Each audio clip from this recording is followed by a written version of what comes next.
Hey friends, it's Monday night. It's time for D&D, and it occurs to me that I did not take the time to set my cameras where they belong. So I'm going to move Rance into his corner, and we are going to have D&D. Welcome. It is Monday, and that can mean only one thing.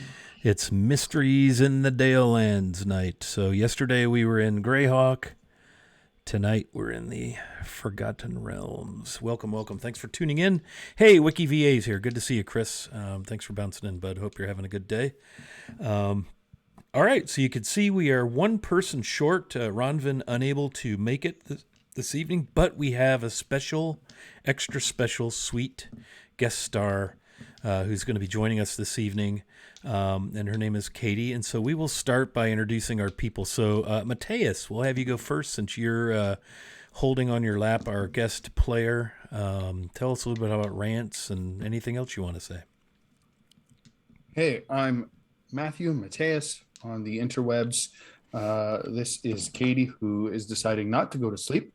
So she will be with us until such time as she goes to sleep. I play Rance, a little rogue swashbuckler who has it in for the Black Network after they torched his crew and that kind of thing.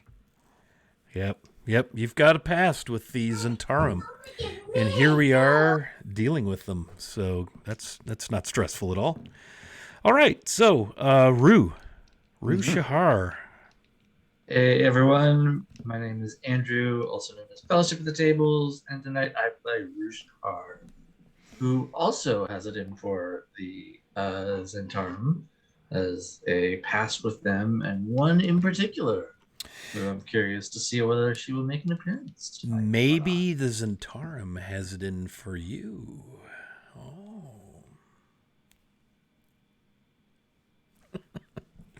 All right, Rushahar. Very nice, very nice. And last and certainly nowhere near least, not even close, Viz. Do you have your full name handy that you could share with the group? You've been Viz for so long, I keep forgetting there's this whole long name to it. Yes, yeah. I was actually looking at this and thinking about it. So we must be on the same wavelength. Oh, that's not frightening at all. Look out, no, world. It isn't. Yeah. I don't know for whom we should be more scared, you or me. Right? Or the world. So I'm Dave. Hey, Wilson on the internet. I play Viz, or Vismar Lever Daktosh, the fairy who is a fighter of the Rune Knight persuasion, which means that he can do cool things related to giant-like powers or powers that have been ascribed to giants, including increasing his size considerably. Ordinarily standing about 18 inches tall, a dagger-throwing fury can expand up to 13 feet tall, and if he so chooses, double his height even after that, courtesy of a little fey action and a spell of enlarge or shrink. Awesome. It's good to be a fairy, eh? I fairly think so. It's very good. See what you did there. Okay, so, and then that would leave me, and I am Wiley Hobbit. I'll be your dungeon master, your narrator, your player of non-player characters, and so it goes. And so we should recap. It's been a while. Well, it's been 2 weeks for most of us, but we were without Rance last time. So for poor Rance, it's been a hot minute. Our party, the company, the Iron Phoenix, is working their way through the ruins of Mantle, a very, very small settlement. It's been vacant, abandoned is probably the best word, for quite some time. However, you get in bed, Isaac. It turns out that it's not abandoned. The party has arrived on scene a couple of sessions ago.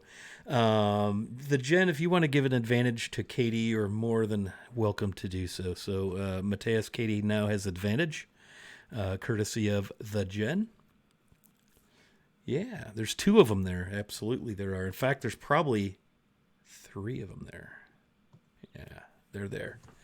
Mateus is solo dad tonight while Mrs. Mateus is out gallivanting about the countryside, if memory serves, visiting family. So we'll all pray for Mateus as he attempts Dungeons and Dragons while hanging out with 3 children.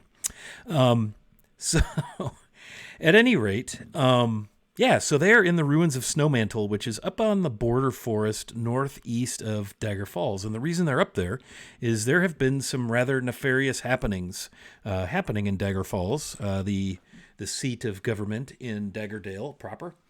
They've discovered there was a mining operation happening right beneath the feet of the fine residents of Dagger Falls. It was Salt Devils mining salt, and they were trading salt for weapons and slaves, and their trading partner appears to be the Zentarum. Dun, dun, dun. So, once upon a time, many years ago, the Zentarum actually occupied the ruins of Snowmantle. They came, took over the town, and they were using it as a slave labor camp for logging. But that's been years and years and years ago. But Constable Zal, in his infinite wisdom, suggested that perhaps we go up there and have a look. Since we suspect the Zentarum, it wouldn't be too shocking if they turned up there again, trying to use it as a forward base of operations, if you will, to stage murder, caravan theft, kidnapping, for whatever nefarious plot. And so the party finds themselves in the ruins of Snowmantle. They've been up there this will be the 4th session, I believe. And last session, as they cleared these various buildings, they discovered a tunnel under one of the large buildings. And they went down the tunnel. They were shot at by some thugs of the Zentarum. And they discovered lots and lots and lots of barrels of salt.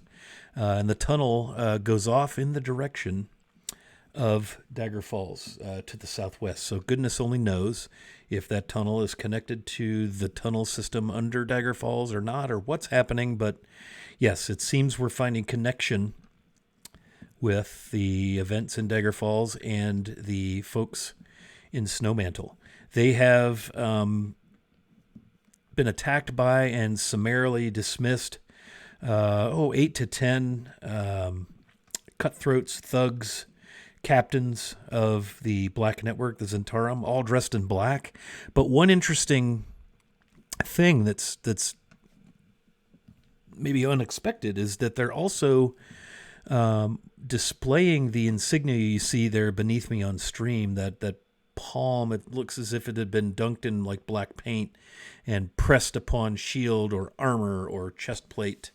And Viz and Rue have discovered that this is actually the holy symbol of Bane, which doesn't bode well for our group.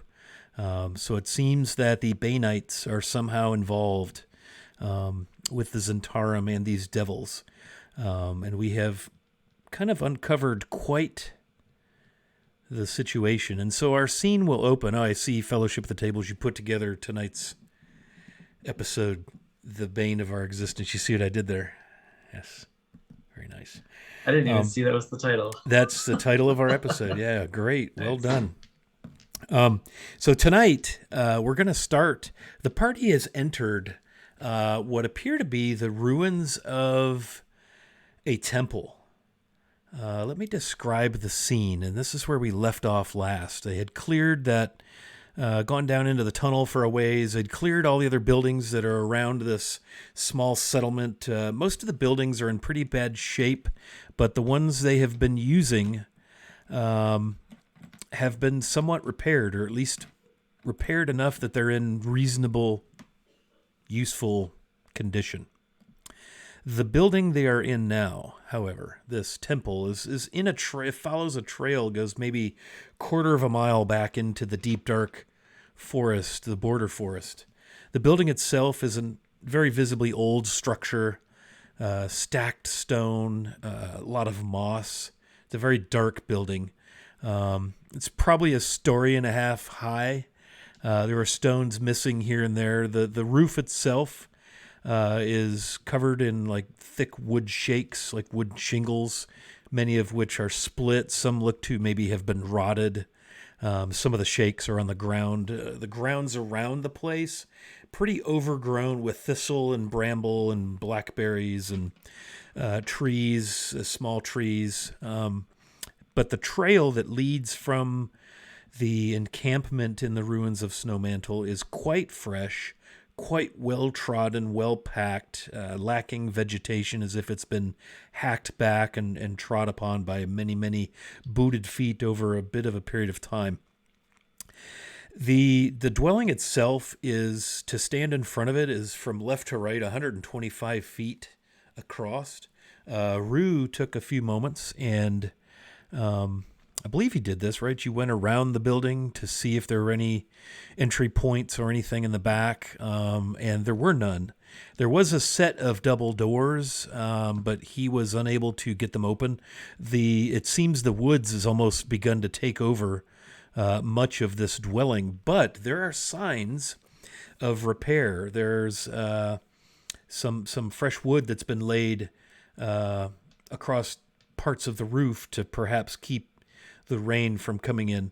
Some of the shakes have been replaced. One half of the front doors, the great oaken front doors, has been replaced with less ornate looking door. And of course there's that foreboding symbol, the holy symbol of Bane, just pressed in black paint upon the fresh wood, dripping down. And there's a crude inscription painted above the doorway on some of the brickwork that makes up the frame of the doors. In its day, this must have been a beautiful temple back here in the woods, but it has indeed seen better days. But in Infernal, and I don't recall which of you were able to decipher this, but I know someone did. Or maybe somebody cast Comprehend Languages, but somebody was reading Infernal. Zal did. Zal, in fact, it was. Yes, we have a paladin of Lathander with us, the constable from Dagger Falls, and he points it out, and it says, "Vigilant Talon of Bane." There is a stone chimney in the center of the roof of the easternmost part of the dwelling. And there is smoke coming from the chimney. And it is here that we left off last session, and so we will begin our session. And I've put a map up in the Discord for the players. I don't know if you guys have seen that, but you'll have a visual reference. And I've also put it on stream. You are facing the building. The big septagonal, the eastern half, those double doors on the south wall, up is north, down is south, left is west, right is east. Those double doors are before you, the left of which is the newer wood. You could see some rusty iron hinges, and that big handprint, the holy symbol of Bane, is on the newer of the two double doors. What would you like to do?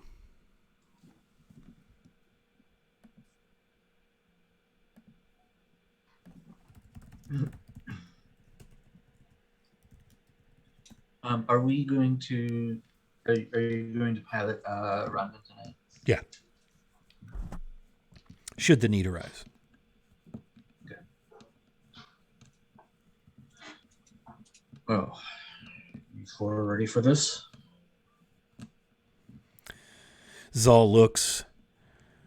Yes, we definitely need to see what awful things must be happening in here. The Temple of Bane. He kind of just takes a deep breath and he tightens his thick leather belt. He's still wearing his beautiful plate mail with the gold inlaid holy symbol of Lathander upon his chest. Shall we? And he kind of reaches out to the door as if to open it. So we're at the southernmost door of Area 1. Correct. Yes. Those double doors there. There's some very large stone steps that get you up to the floor level. 3 or 4 steps wide enough for the whole party really to stand on. And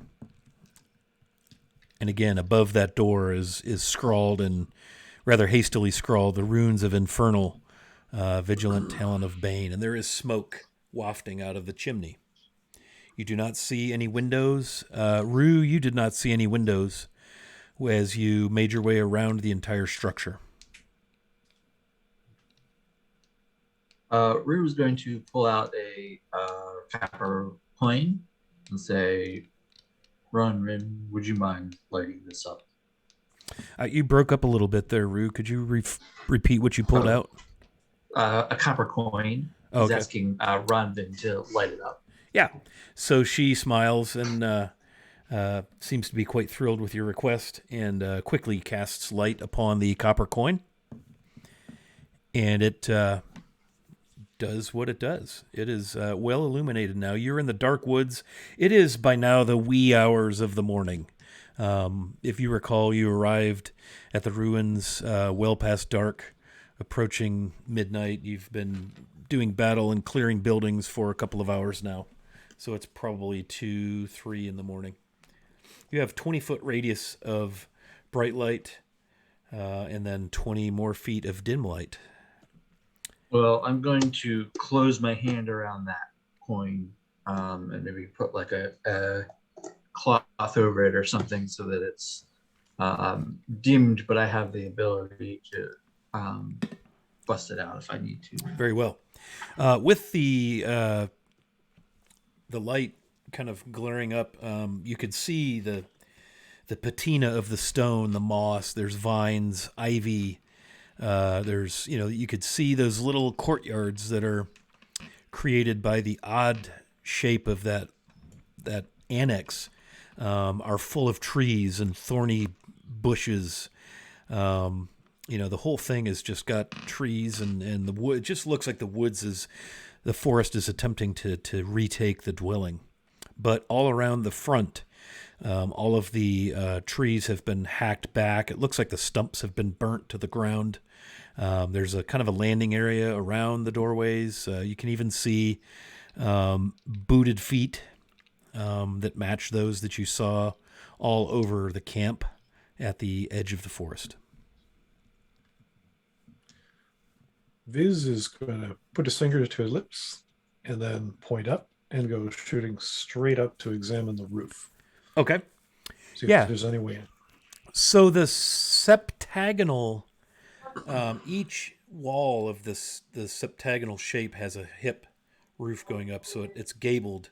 There are 6 gables. Actually, that's a 6. And then the gable runs straight, the ridge runs straight across that breezeway, the connector, into a north-south gabled end ridge line that goes, north-south. And again, it's all wood shake, very thick, old, dark, mossy. Some of them appear to be rotted. You can see where they've made rather poor attempts at patching the roof. And then there's smoke coming out of that stone chimney. Any easy way in for Viz? Let's see, you're 18 inches. You could probably come down the chimney. Yeah, I'm not big on smoky chimneys. Oh, come on. You just can't get the smell out of your clothes after that. True. No, I'm just looking for a hole in the roof or something like that. Yeah, no, they seem to have gotten it pretty well patched up. Of all the buildings you've seen, this one appears to have been given the most attention with regard to repairs. I will not go so far as to say that it's been made nice, but it does appear that this must be a building of some importance, for it has been given the most patchwork, repair work. Even the door on the front fits nicely, albeit it's not the same material as the other half of the door that's still, the other half of the original door that's still on its hinges. Okay. That's good enough. I just wanted to go up and see if there was a way in that I could sneak in. All right. Viz will flit back down and a light on Zol's shoulder and say, "Forward, ho!" and hope for the best. Zol kind of looks back at the party, his hand still on the latching mechanism of the door. Rance readies his bow and just looks at Saul and says, "Aye." Yeah, Rue is gonna have his short bow out as well. Okay. So he pulls the door open. It opens silently, and he's pulling the newer half, just assuming that that's the half that probably works better or might be quieter. And it's very clearly on oiled hinges because it opens silently, and the darkness within almost pours out onto you.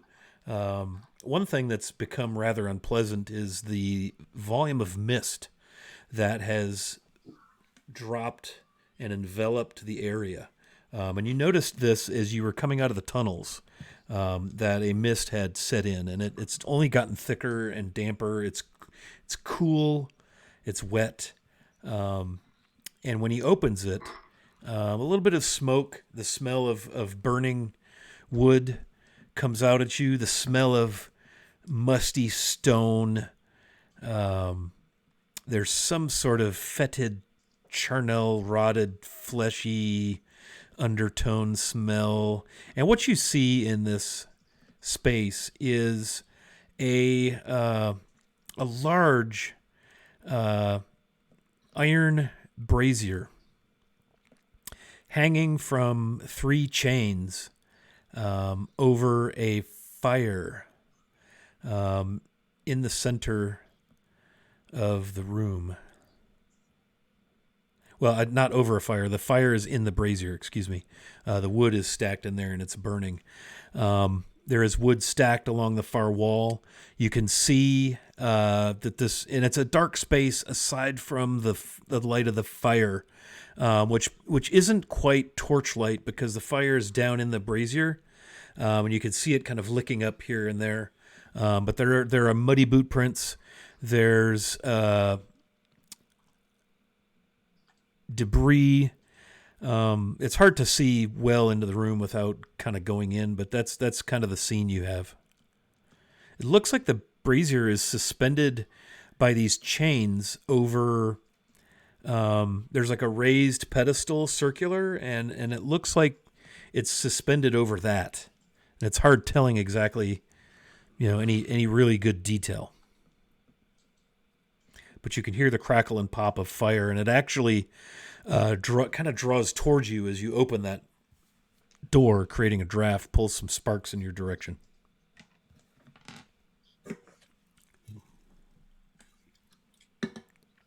So Rue is gonna move in and just kind of move off to the right, like as far as that first corner. Okay. Yeah. Keeping his eyes peeled mainly towards the brazier in the center of the room, but looking out for any movement. Viz will fly in opposite room, but go left. And instead of looking at the brazier, he's going to be looking around the brazier, around the little notches in the room there, and to see if anyone's coming from the west side of the building. Okay. And flying higher closer to the ceiling or whatever's up there. There's timbers crossing the ceiling. Very rustic. You would imagine that this space at one time might have been quite grand, fairly dramatic. The ceiling is vaulted per the roof line. Doc Shoulder, thank you for that sub, brother. We sure appreciate that. Your support is wonderful. Thank you, my friend. He plays in our Sunday game. Daryl. Yeah, Daryl. Nimblebottom. Took me a minute. At any rate, so there's all these beams and timbers, and the brazier is suspended by those chains, and they are affixed like a giant hook mechanism eye that appears to be bored into the timbers. And Viz, you can see right away that circle beneath the brazier is black as black gets. Must be a pit. Rue, you make your way in. Zal will follow to the left. You see broken pews. All of those squares that you see around the room, around the walls, are what are left of rotted wood pedestals. They probably used to hold some statuary or some items. Muddy boot tracks all over. It looks like there's maybe pieces of clothing and some armor here and there strewn about. And then you see the wide passageway, 25 feet wide, going west into that connector space. What do you guys do?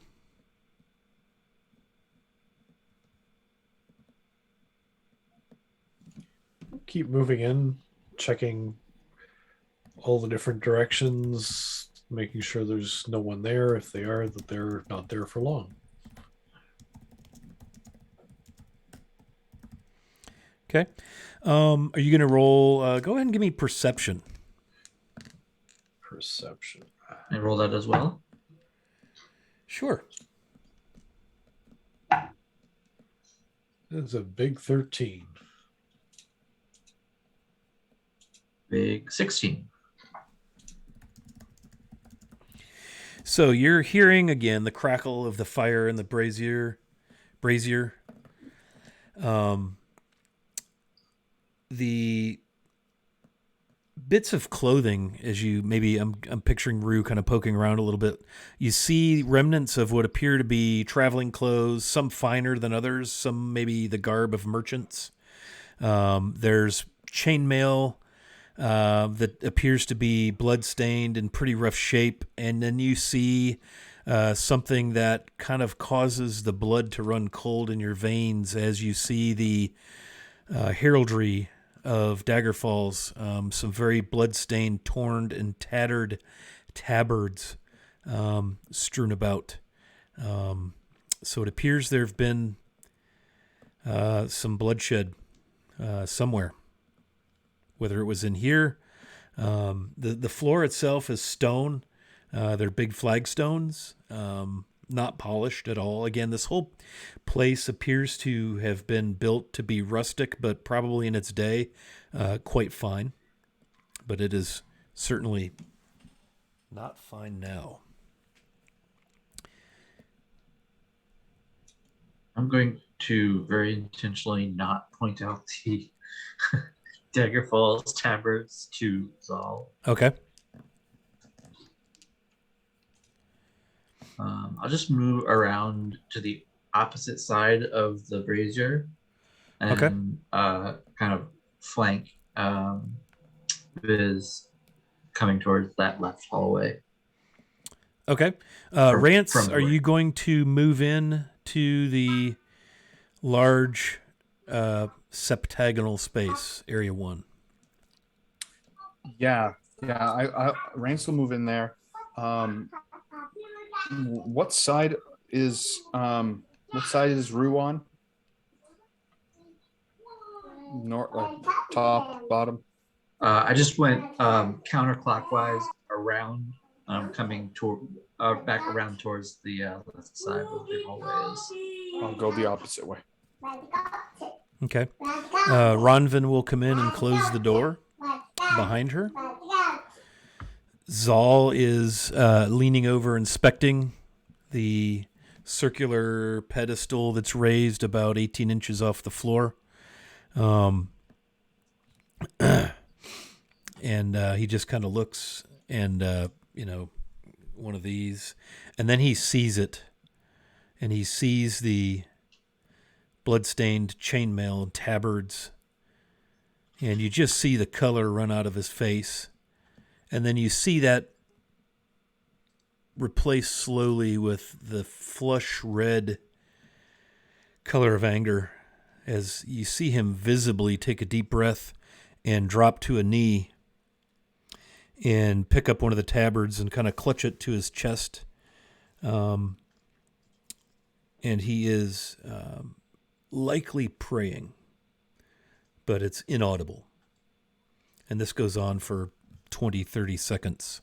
Ronvin sees this and just kind of freezes and doesn't move while he says whatever prayer he offers up to the Morning Lord, clutching the tabard of one of his fallen deputies. Rance will, once he rises, Rance will go up to him and just kind of hand him a jug of the small flask of rum and say, "You laddie need this more than me." He looks up and you see he has tears in his eyes. The dust in his face has been disrupted by tear streaks, and he kind of pushes it back. "No, thank you. I need my wits. I do not wish to dull them, but perhaps later. For now, we have business to attend to." Rue and Viz, you're over kind of to the left where that passageway is, correct? Yep. Yeah, you can see a flicker of flame coming from all the way down at the other end. And you can hear what sounds like low, inaudible, indistinguishable. It's audible, but it's very low voices. Hard telling what's going on, but you could definitely tell that there is a source of light down there. I mean, those squares are each 5 feet, so it's a good ways down. But you can, if you peek down there, you can see the occasional flicker of what you would presume to be candles. Hmm. So Viz will continue flying close to the ceiling west toward that area. Okay. Taking a quick note of the passageway that goes south, Sure. seeing if there's anything that might be coming in from there, noise, light. There's just all the way down, you can see that there must be a light source of some kind in that space that's at the end of that passageway, but you can't really discern much. It empties into a room after about 20 feet or so. And you could see, again, it's very, very dim, like maybe a candle or two. And goodness knows, you don't really know the size of that space. You could judge from the outside, having been near it on the front, that it's not a huge space, so there's probably a couple of candles flickering in there. Okay. There's no sound coming from the left hallway. I'm just going to mirror his motion, but stay obviously on the ground and along the right side of that hallway. So the north wall? Yes. Those squares are more of those rotted wooden pedestals. They stand about 4 feet high, so you presume they probably used to hold up a light source or some sort of statuary symbology, something, but now they're just, it feels, it's almost as if you could probably, if you touched one, it might just disintegrate. It's just dried, rotted wood. I will say that in various places there is signs of where there maybe used to be some moisture collecting here and there, and so there's also the smell of some mold. The debris field continues up this 25-foot wide breezeway. It's 25 feet north to south and about 30 feet. A little bit longer than that. 35 feet. And it empties into what looks like maybe a chapel. And as you're creeping your way up, I'm going to ask you to roll stealth.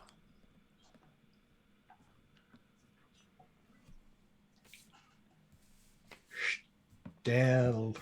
Unless, of course, you just wish to just walk right up there. I guess 22. Oh, you know me. I took away your agency. I apologize. I should have asked you if you were stealthy. 22 for Viz. Yep. Only a 10 for Rue. What? Okay. 10. Did you roll a 1? Yeah, I'm picturing maybe Rue. No, sorry. 13. 13. I'm picturing like your focus is forward, trying to peer through the darkness as your dark vision gets in range. And you notice you're not only trying to look through darkness, but through smoke. As it appears, and now your nostrils begin to pick up the acrid scent of something burning or smoldering, but there's a lot of smoke kind of pouring out of this area up here. Viz, same thing. But you swear you see something moving. And as you get closer, you can hear, you don't know if it's moaning or chanting. It doesn't sound like a pleasant language. Yeah, Rance got a 20. Dirty 20. Oh, okay. Very good. And then you hear a loud scrape. Ooh, sorry. Of metal upon stone as Zal drags himself to his feet and unsheaths his greatsword. And apparently the sound of his armor scraping the floor as he stood up. And it sounds like the rush of a freight train into the side of a nitroglycerin plant compared to how quiet it is in this space. And then you hear it. I've been waiting for you. Come into my chapel. Join me, for I am almost finished. All of you, please. Is this the voice that I think it is? It's coming from ahead of you. No, it is not a familiar voice. Oh, Well, okay. I'll tell you what. Roll intelligence. Oh,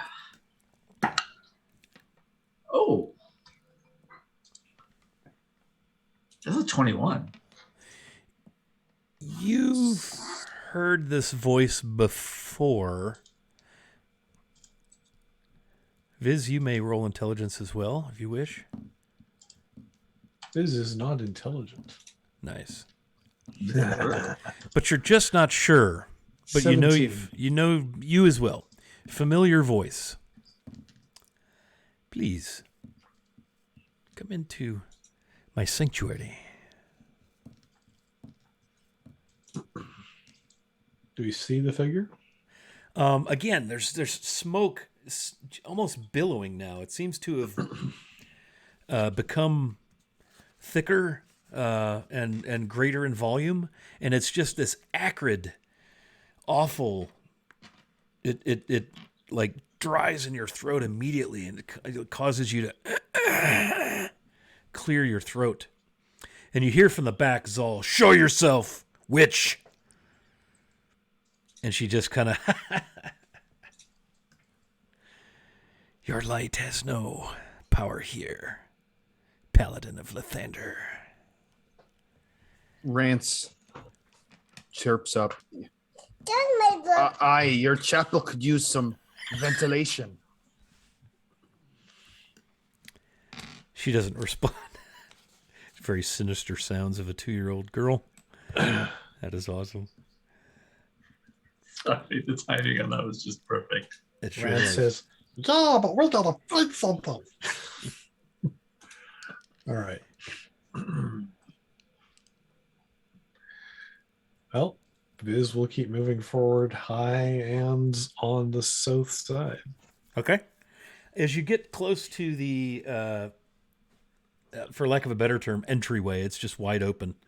You see pews arranged like you see in the drawing. There's an altar upon a dais. It's a black stone altar. There is a brazier type instrument right in the center of the altar, and it is belching forth smoke, fumes, and appears to be the source. It's glowing a little bit, just shedding dim light for 2-3 feet radius.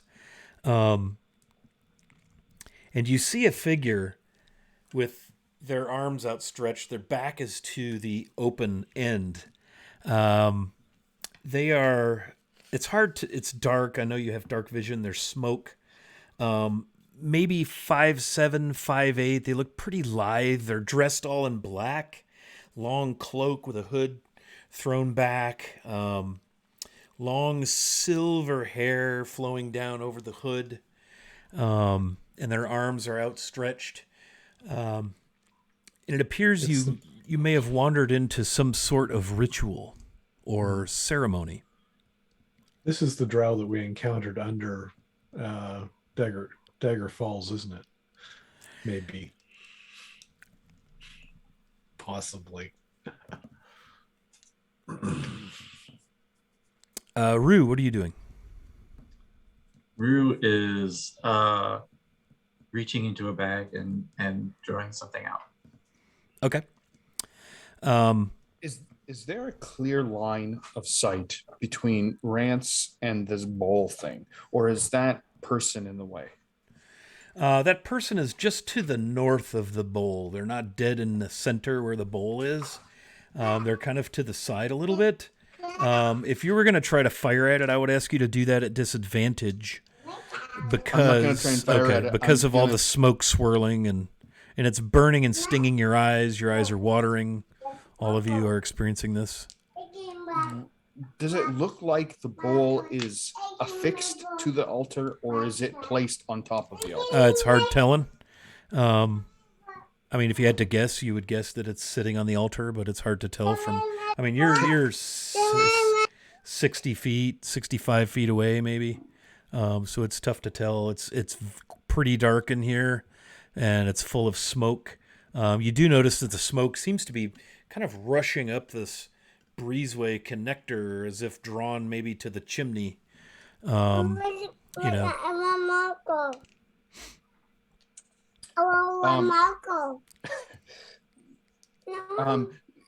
So 60 feet. Can Rance make it there with his dash action? Yeah. You're going to hope there's nothing in the way, but we're not in initiative yet. We're about to be there if we're going to start taking actions. But I'm not going to attack anything. Oh, I know, but still, if you're going to do things like dash, engage, and all that, we get into action economy. So, yeah. So we'll play it differently then. Rance he sheathes his crossbow and runs for the bowl and will try to push the bowl over off the altar. As soon as he takes off running, I'm going to take an action as well. Okay. Okay, so here's what we'll do. As soon as everybody starts doing mayhem type things, we're going to go ahead and roll initiative. Yeah, nice. And I'll give Rance first move because you moved first. So let's all get our D20s together and roll some initiative. Give me a minute. I got 3 characters to roll for. Well, that changes things. Okay.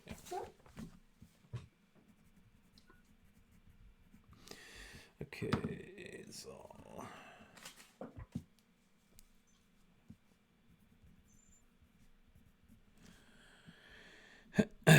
bear with me. Ronvin. Oh, that's nice. Okay, 25 to 20. Ronvin has 23. 20. Sit here and take a nap. 20 to 15.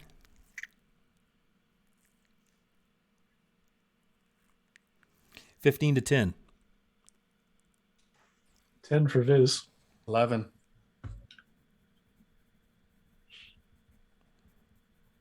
Andrew rolled a 2. Nice. So I think he's on 7. Total of 6. 6. Wow, that's stunning. All the dex-based characters are going last. Okay. So Ronvin's going to kind of hold an action because she's not sure what the hell's going on. She just saw Rance dash up the thing. Okay. So Rance, you're going to race up there and try to knock that sensor, if you will, right? Full of something that appears to be burning and smoking. And man, does it smell bad. As you get close, it becomes harder and harder. You know, the smoke is kind of choking. So you're going to attempt to push it off of the altar. You're muted. Yeah, just tip that thing right over onto the ground. All right, so go ahead. Yep. No, that's... Go ahead and make an athletics roll.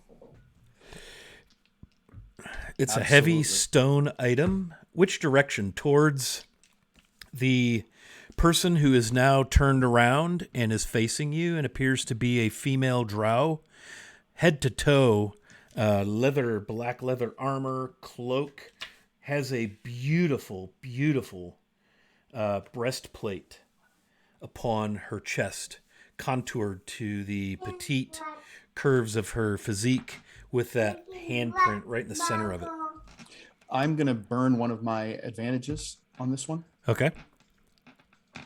Much better. I will 25, and I will tip it away from her. To Okay, the side. so to the left, to the south. Yep. She is in the square northeast of that. And she shrieks at you in some unintelligible. You grab the thing. It is hot as a pistol. So I'm going to ask you to roll D6. And you manage to slide the thing off of the black, kind of oblong, half-circular altar, and it thuds down onto the dais, the stone dais upon which the altar sits, and rests there. It is so heavy. Ashes, smoke, coals all dump over there, and she shrieks at you. And you take how much damage? What did you roll in your D6? 5. Okay, so you take 5 fire damage. Because owie zowie. And now you are standing beside her. And she looks at you. You fool! You're too late!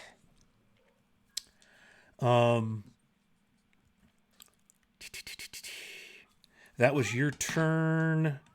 So, Viz, you're up. You just saw Rance race in there, dump over this stone censer full of burning embers. It is scattered on the floor right beside the altar and dais. What do you do? I think at this point, Viz is going to continue to be up on high, move in, and start machine gunning daggers at her. Okay. Roll perception. Rue, you as well. And I'm trying to remember. Oh, Rance was there too. You as well, Rance, when you get back, can roll perception. At 10. 25 with a natural 20. So this is definitely a female drow. 27, sorry. Zal, you can hear him cursing, "Priestess of Bane, we'll return you to the depths." And she just kind of laughs. As you recognize, before you stands the Hydra. You recognize her from down beneath Dagger Falls, as Dave had just said, as Viz had just said. Yeah, it is her. She has, again, this cloak. She has a scourge hanging from her belt, a rather nasty, nasty looking, it's got like a iron rod, and it's got chains and little metal balls. They're spiked and little hooks. And I mean, this thing looks nasty hanging from her belt.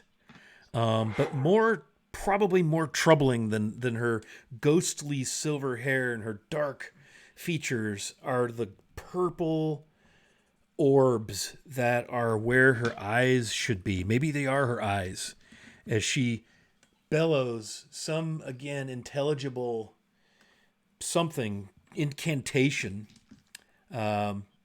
sort of finishing what she was saying perhaps when Rance came. And Viz, you notice down to your left, something appears to be moving amongst those coals. It's hard to tell. It seems amorphous. And so go ahead and make your attacks on her. Okie doke.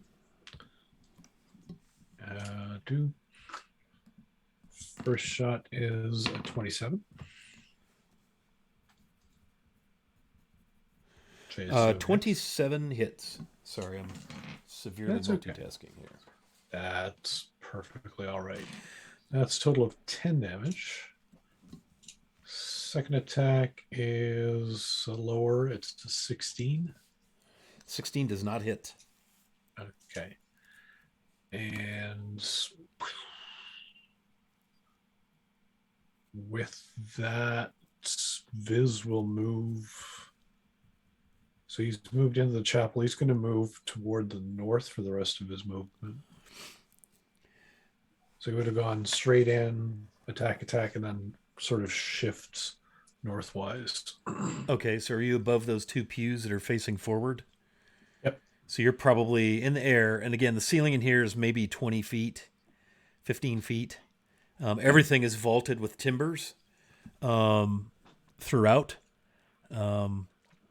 And she is on the rectangular raised dais on that corner, the northeast corner there. And she faced Rance, and then as you moved, she turned and tried to face you, and you stung her with one of your energy daggers from your bracers. Again, the room is smoking. There's this acrid, horrible, it's like really strong incense gone bad, like evil incense. Okay. It is her turn. She will look at you and snarl as you hit her with your dagger. She brings her hands together and closes her eyes for a moment, distinguishing that just horrifying purple. And she rubs them together and says something in some guttural, unkind sounding language. And you see appear in her hand this red crackling whip of energy, and it's got a good 10-foot length on it. And so she is going to step off of that pedestal right in front of that first pew and try to lash at you with her whip. And with that roll is a 19. You just missed. Just missed. All right, second attack. And I'm going to burn a DM advantage because I'm a DM that way. Oh, I rolled even worse. Okay, so she misses again.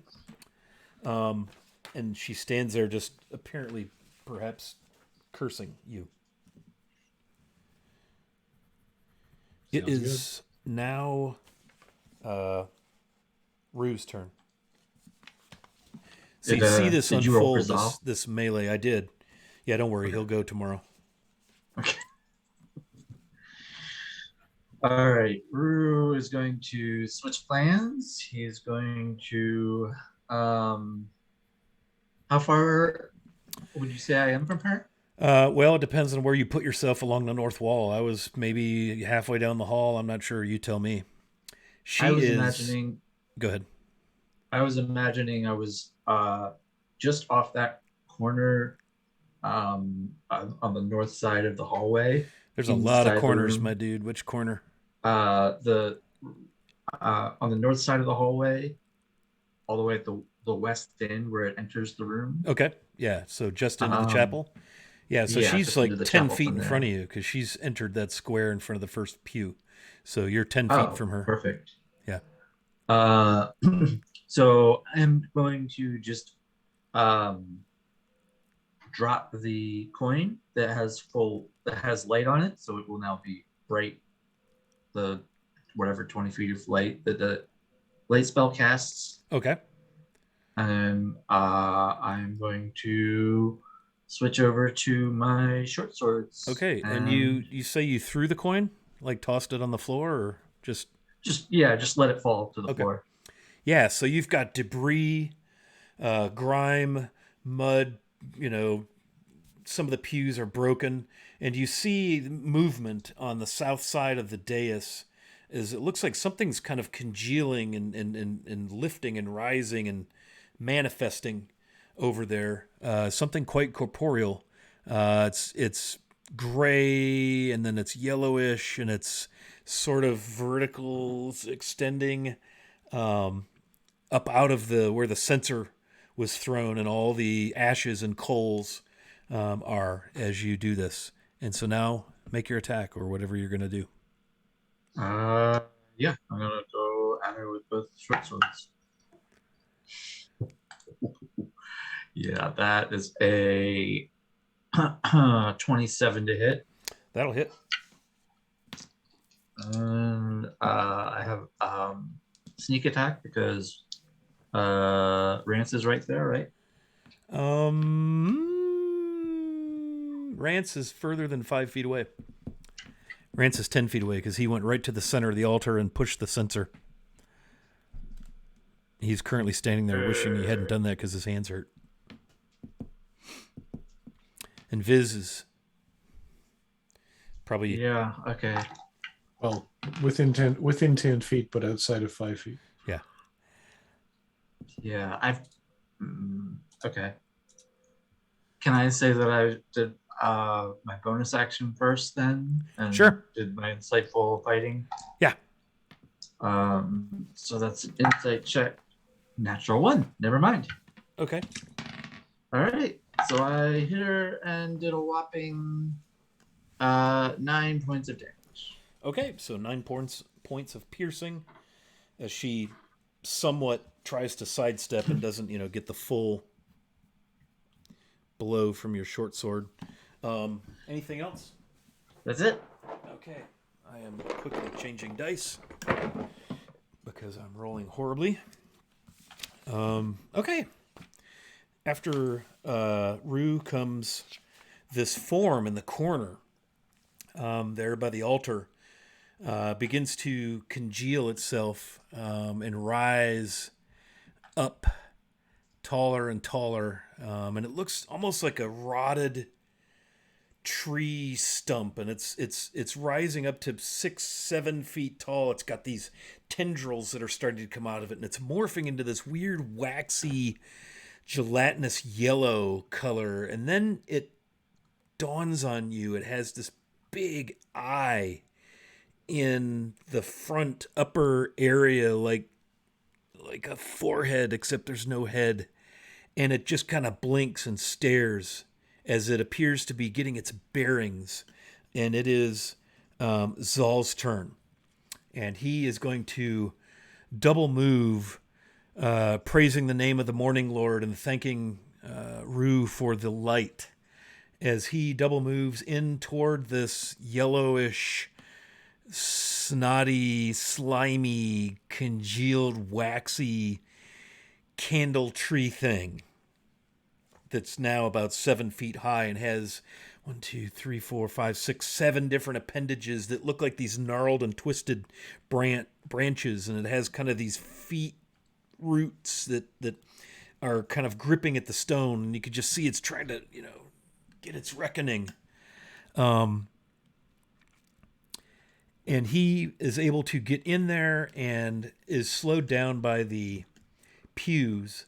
And so he makes a huge swing with his greatsword at the pews as he comes through. That's a natty 1 and a 6. My heavens to Murgatroyd. As his sword clangs against the pews, and he's basically kind of in difficult terrain as he's trying to make his way toward this thing, and he's barely able to get into the room, and just to the left of the 2 pews that are facing west, and he's between the set of 3 and the set of 2 on the kind of the southern end of the room, if you can kind of visualize that on the map.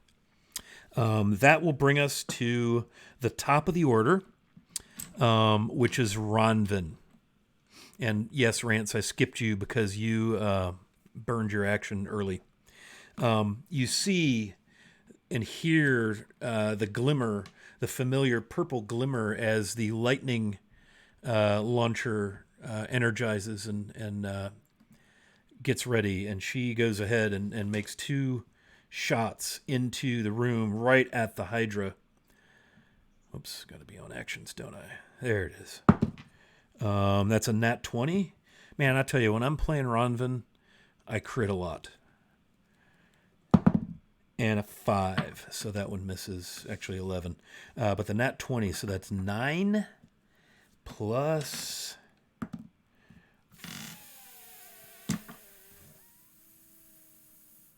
9 and 1 is 10. 10 damage. That was a weak crit. Rolled a 1 on the damage die. 14, excuse me. Okay, so you see this purple jagged bolt of energy blast into the shoulder of the Hydra. You see she's got like a hump.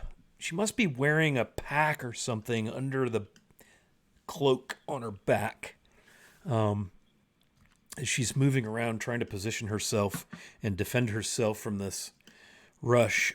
Rance, you have this really big, nasty looking yellow, slimy tree candle looking thing, and it does not look friendly. And it's looking in your direction now that it's gotten its bearing. And you're the closest thing to it. And it's your turn. You said it's a tree thing? Looks like a tree, but it's slimy and gelatinous. You know, like if you ever see a forest fire and you see the husk of a tree that's all burned out and rotted and broken and jagged, and it's got some gnarly branches and stuff. That's kind of what it looks like. So it's not made of wood? Oh, no. No, and it's moving. It's alive. It's flesh. But it's shaped like an old burned out tree husk. All right. And how far away is it from me here? So you're in that center square on the dais, and it is kind of centered in that corner there. So you're probably about 20 feet, 15 feet from it. It's kind of in front of those three pews that are sitting at the diagonal on the south end. I will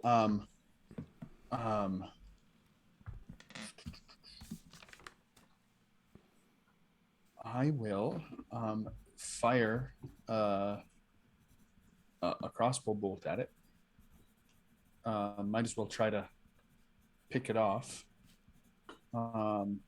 It's probably other people are attacking the drow, so I will attack the big beastie. Sure.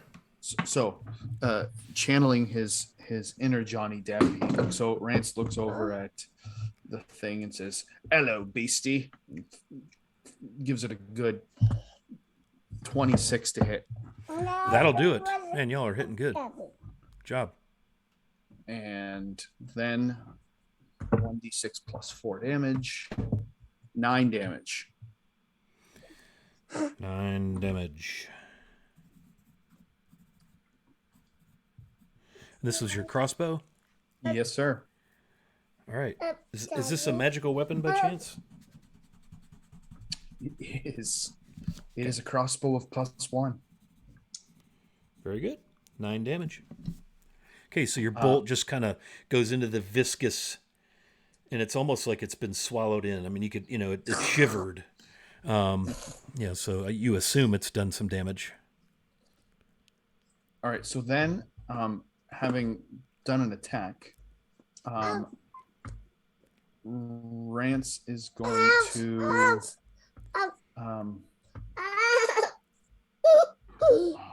is my? I thought I had. I'm getting my characters mixed up. So Rance will take his movement phase, and he will move. Your city's 20 feet, so he'll move maybe 20 more feet away. So he'll be 40 feet away. Okay, but you have the Hydra 10 feet from you, behind you, as you face this thing on the corner. So if you're going to get away, you're going to have to go east or southeast. Okay. That's what we'll do. Okay. Which one? You want a southeast or east? You going to go back onto the hallway, or? Let's just go east, straight east. Okay, so 20 feet east. So you're in the 5-foot space just outside the sanctuary here. Yep. And I'll provide ranged support, I guess. Very good. Okay, Viz, it is your turn. Cool. So Viz, seeing this red crackling whip of energy, will smile brightly, raise his eyebrows, and say, "Oh, wow. I hardly ever see someone use a whip," and pulls out his own and says, "See, I've got one too."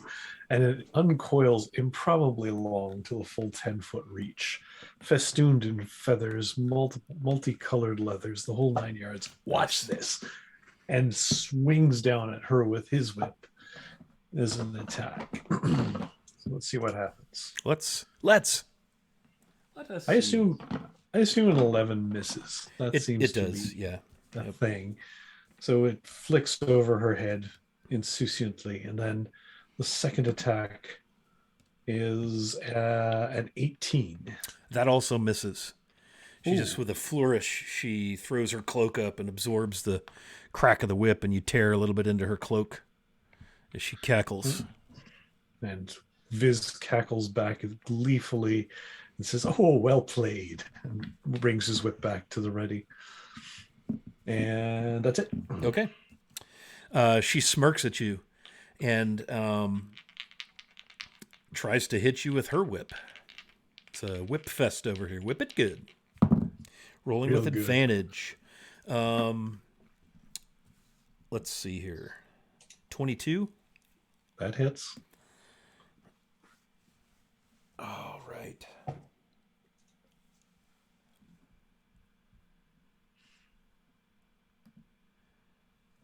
Okay, so this whip kind of wraps around you and you feel electrocuted, right? Lightning damage as this bright red energy crackles all around you.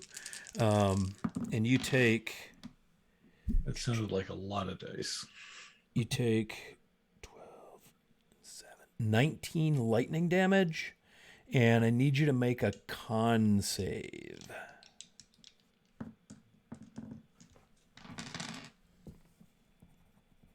Oh, that's not good. That's a total of 13. Okay, 13.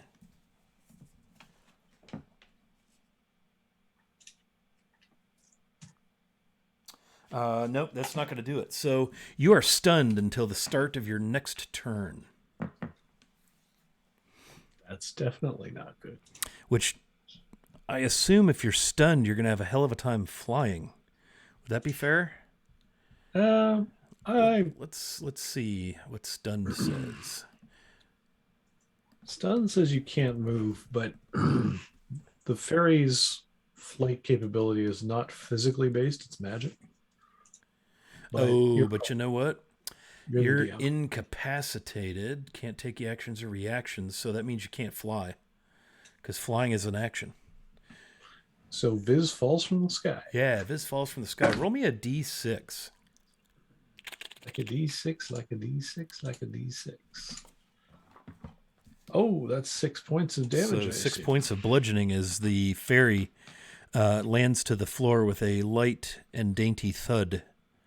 Or perhaps a bit of a splat. Clunk. Doink. Yep. And she laughs. And it is, she's just going to stand there and hold her own, and it is Rue's turn. Viz now regrets his actions. Not that I want to, but did she have a second attack? Oh, she did. You're right. Sorry about that. She will turn her attention now that you're down. Let's see, Rue. We're in melee, aren't we? Yes. I think she will turn her attention to the Rue Meister, and I rolled a 4 and a 1, so now it's your turn. All right. So Zal went into melee with the tree. He went in that direction. Gelatinous thing. Yeah, he's still about 10 feet from it. He couldn't quite get there with his dash and the difficult terrain of pews and brokenness. I tried to do the cinematic smashing of pews with a greatsword, and it didn't pan out. Yeah. So none of my friends are in melee with anything I want to attack. No, Viz is kind of laying not too far from Nathra. Yeah, unfortunately, there's not much I can do for Viz. All right, I will.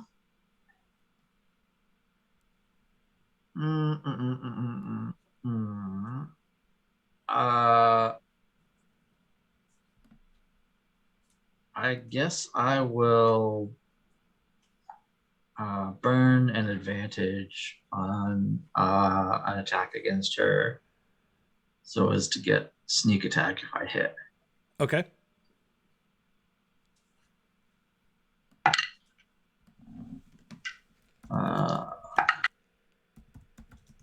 That is a 20 21 to hit. That'll hit. All right. Now I can actually do some damage.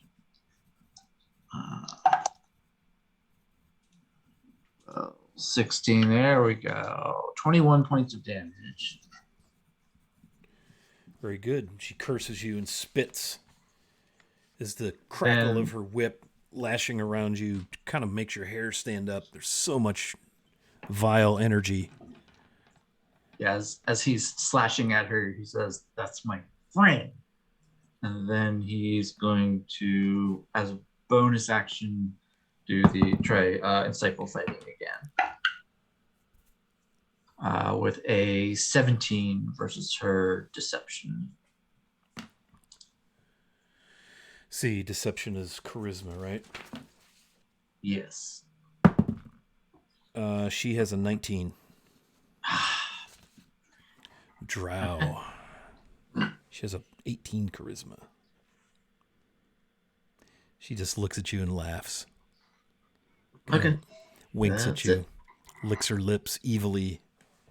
Kind of strokes the chest of her breastplate over the runes, the infernal runes, the embossed gauntlet imagery, the big black hand and black paint upon her beautiful breastplate. Okay. Big yellow thing is now up.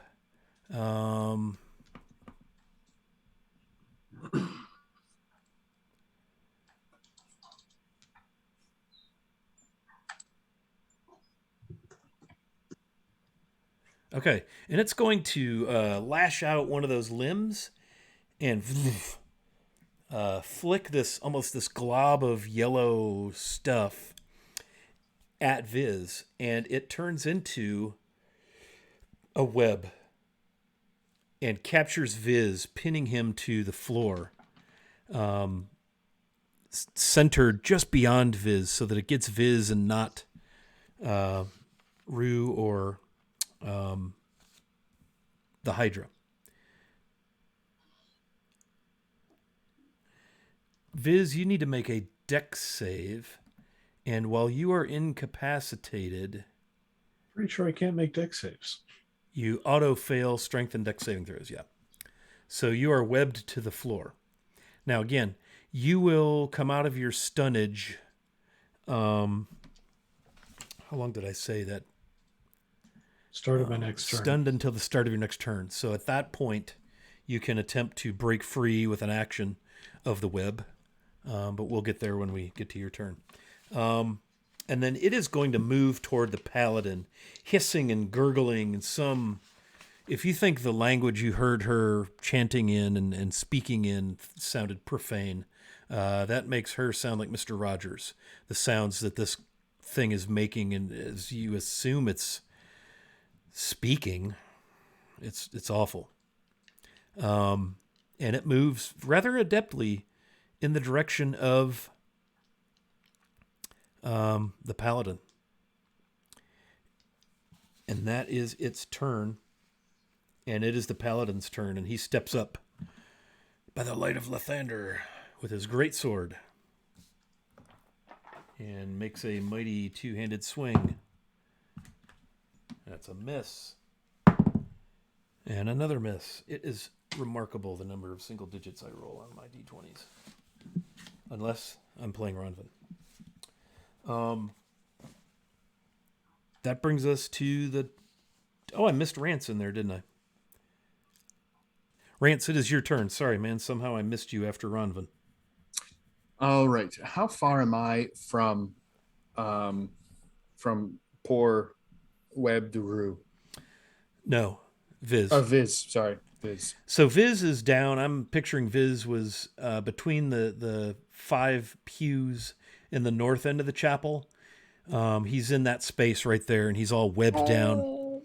You are in the center of the hallway, right where it meets the chapel, in that square behind those pews. So you're a good 5, 10, 15, 20, 25 feet or so, 20 feet from Viz. You've got to get over or around those pews in order to get to him.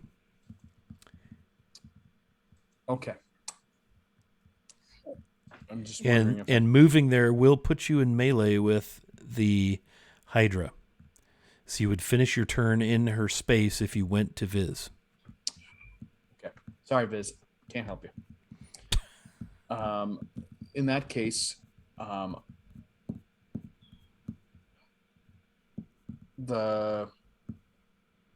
will attack the big yellowish globular guy again. Okay. With my crossbow. Yeah, he's in the space, the same space on the other side, on the south end. He and Zal are locked in melee right there between those 5 pews. And I'll probably miss with the 10. Yes, indeed, you will. All right. What else can Rance do here? He will. Do I have my inventory? Yes. Okay. So Rance is going to use an item as his final bit of turn. He's going to pull out a flask of oil from his oil lantern. He's going to pop the cork. He's going to and shove something in there. Some bit of cloth or something. Okay. His handkerchief off his head. Take off his handkerchief, stuff it in there. He'll finish. That's what he'll do to finish his turn. Very good. All right, so Ronvin is going to once again from the center of the hallway fire her lightning launcher at the Hydra. That's a miss. And 11 plus 6, 17. That's a miss as well. As lightning just crackles right past, kind of between Rance and Rue, missing the Hydra. Rance, it's your turn now. I'm going to catch you right in the proper initiative order. I missed you last time. Oh, I get to go again. So I sucked you. I just stuck you on the end. All right. So he will take his flint, light the improv Molotov cocktail, and toss it at the Hydra. Okay. Attempting to light the Hydra on fire. We'll say bonus action to light and your action to throw, and you're going to throw it at the Hydra?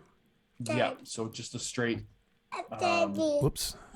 Straight D20 with my dex. It's like a ranged weapon attack, yeah. All right, so I would get a +7 to hit. So I will use my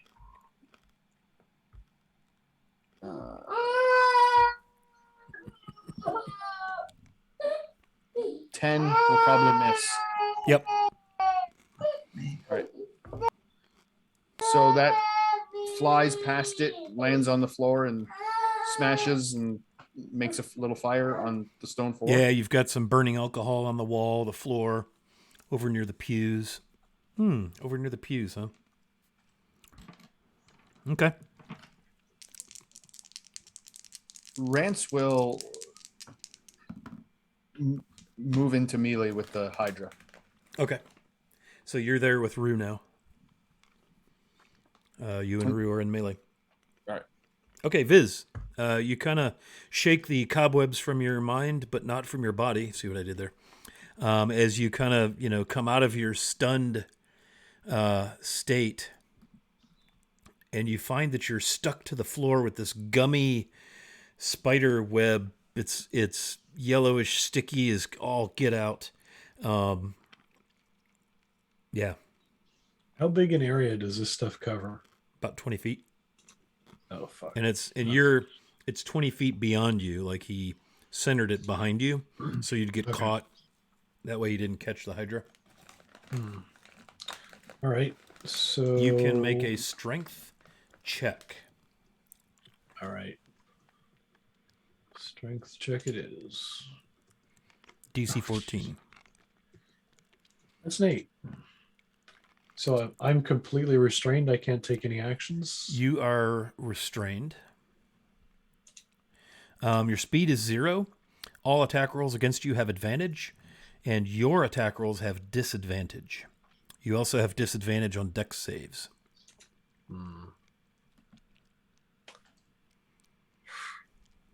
Well, I will take my attacks, or did the strength check take my action? That was your action. Okay. Isn't that awesome? That is awesome.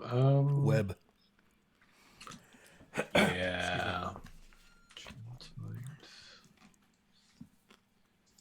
That seems like a bad idea, but I get advantage on strength checks and saving throws. For the second time tonight, I'm going to use my bonus action and invoke Giant's Might. And Viz goes from being an 18-inch tall fairy trapped in webs to a 13-foot tall giant. With a much trapped in better webs. strength. I get advantage on strength checks now after I do this. Right. And So you'll be rolling at regular then, instead of disadvantage. For the strength check to get out, I'll have advantage. So next round. But as a restrained person, you're. Oh, hang on. I'm being stupid. No, that's fine. I mean, Yeah. You're right. I'll get advantage trying to get out. That's it. Yep. So. Yep. You're right. That be all. Okay. Good play. All right. That was Viz. It is the Hydra's turn. Probably push the pew out of the way as well. She sees this, and her eyes, this look of surprise on her face, and she's going to attempt to whip you. Again, she has advantage because of your restrained state. That is, believe it or not, a 6 and a 3 for her first attack. My rolls are just crazy. A 13 and a 7, 13 and 5, I think it is. I have so many windows I have to look at here.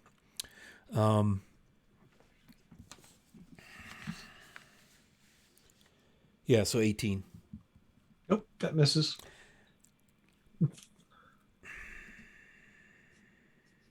But, see, this is something that I don't care about 5e. I don't like. If you're restrained, you shouldn't get your dex bonus to your AC. Just common sense would say that dexterity is not a thing because you can't move. But it's not in the rules. I haven't house ruled it, so. Moving on. Don't like that about 5e. Because it's literally just does not, it's just not correct. It doesn't make sense. Okay, Rue, you're up. Okay, I'm going to flank the our new friend, the priestess, with my good friend Rance. Okay. And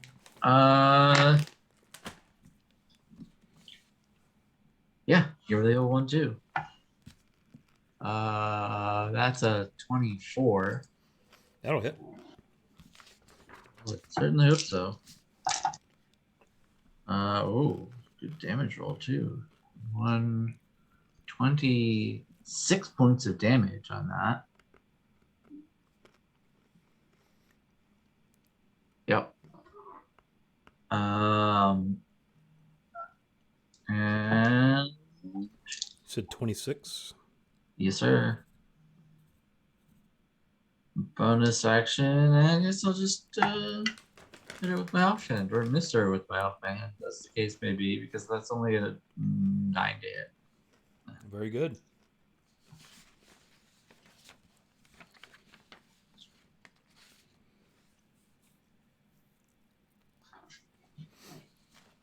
Okay. It is this nasty-looking, gummy, slimy abomination's turn. It is going to attempt to attack Zol.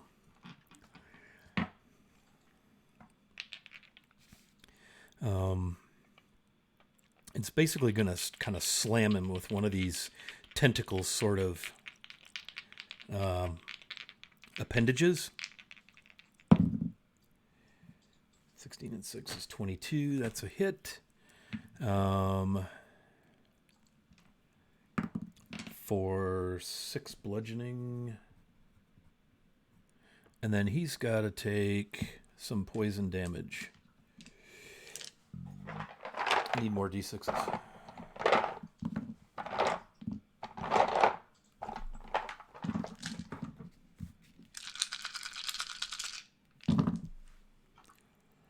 Okay. 24 poison damage. Owie. Okay, so that kind of hurt.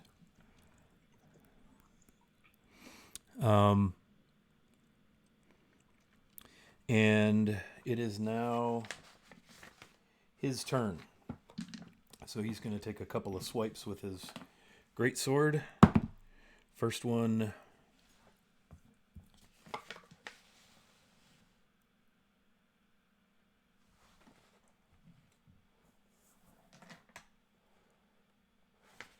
Hits.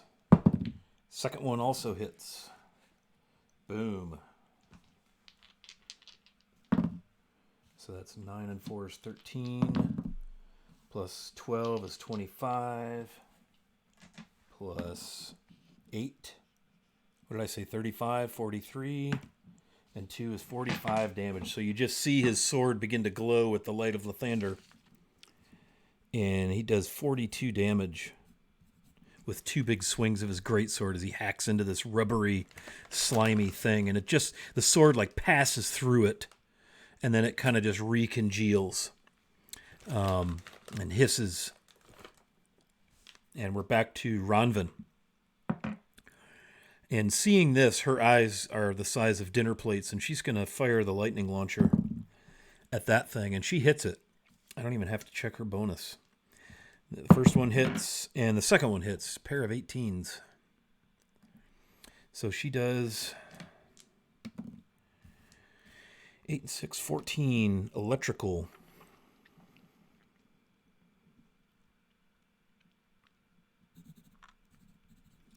Okay, we're back to Rance. You are in melee with the Hydra. On the other side of her is Rue. Still pinned to the floor behind Rue in the webbing is a much larger version of Viz.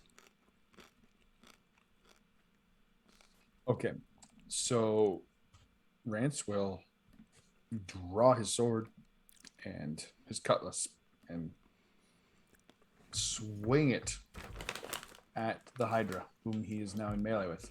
Yep.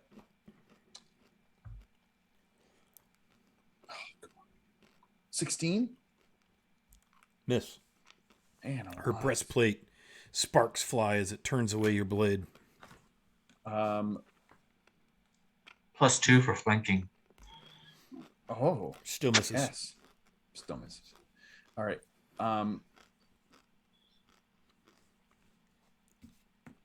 And how does the unarmed strike? How does the two-handed double 2-weapon fighting?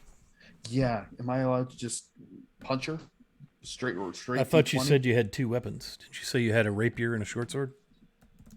No, I have a cutlass and a crossbow.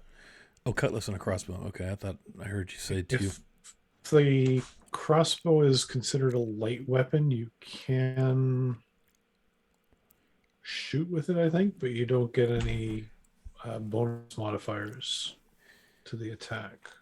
Okay, so it's just a straight D20, and then I get my damage. They have to both be light melee weapons. Is a cutlass a light melee weapon? I think he's Yes or no? Yeah, finesse. Yep. Okay, then you can attack with each of them. The second one, you don't get to add the ability modifier to the damage. Okay. All right. So I can. All right. So that. So you could fire your crossbow. Let's do The that. crossbow's not melee. You're right. Doesn't matter anyway. Not melee. Whatever my attack was, if I punched her, I still only got 9. So. Okay. It, Well, ding. That's a different. Yeah, that wouldn't work because it has to be 2 melee weapons. Punching is a different skill altogether. I mean, it's really clear in their light melee weapon. Holding in one hand, you can use bonus action to attack with a different light melee weapon that you're holding in the other hand. So it's very, very much not an unarmed attack. But either way, you rolled a 9, doesn't matter. But just so we know going forward, that's how that works. Okay. That was Rance. Are you going to move or anything? No, I'll stay in melee with her. Okay.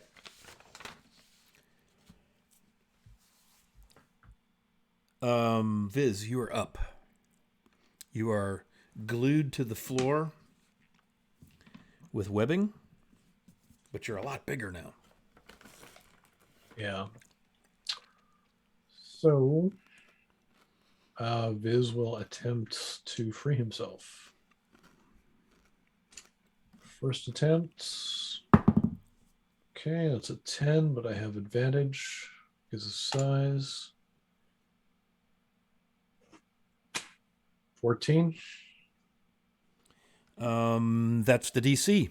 So with a groan, you strain against the gummy webs all stuck to you and in your hair and all over your clothes, and you pop an arm and another arm, and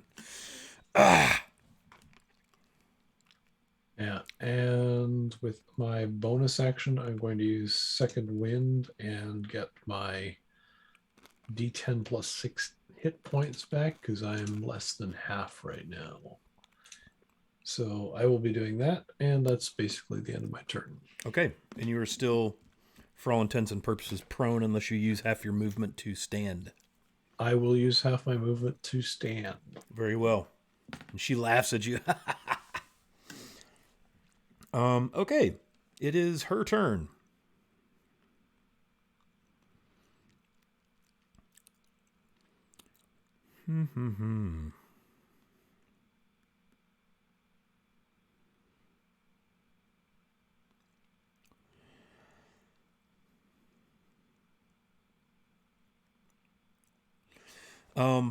As you're standing there, Rue and Rance,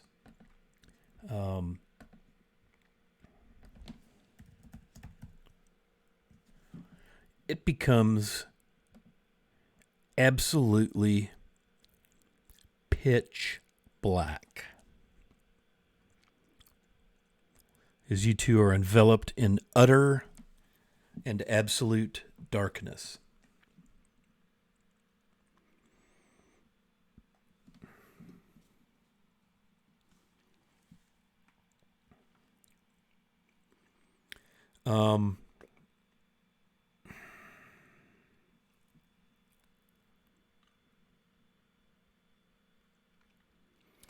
Let's see.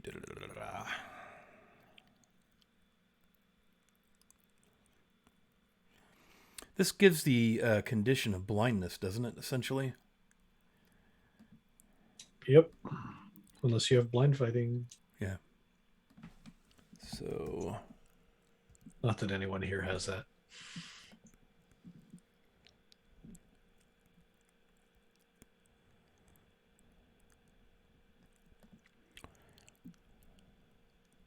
Blinded. Okay. She's going to exit that space so you can feel her moving. So you can make an opportunity attack, but it will be at disadvantage.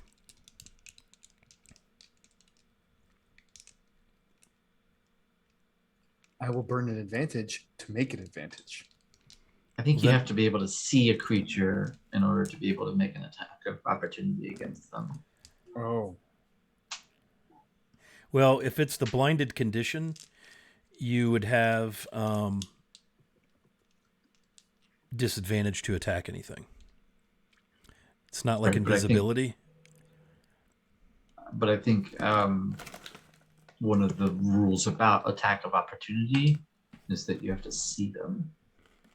Oh, good grief. Now Yeah, we're you getting make deep. you make an opportunity attack when a hostile creature that you can see moves out of your reach. All right, good. She bails out of there. All right. Rue, it's your turn. You are standing in utter darkness. You hear the swoosh of her cape, the sizzle of her whip move away from you. But it is impossibly dark where you are standing.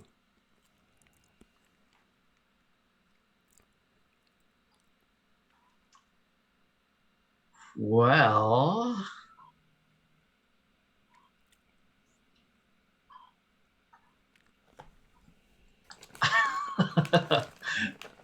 I don't know what to do about that. Thank you for helping me with that. Yeah. Uh,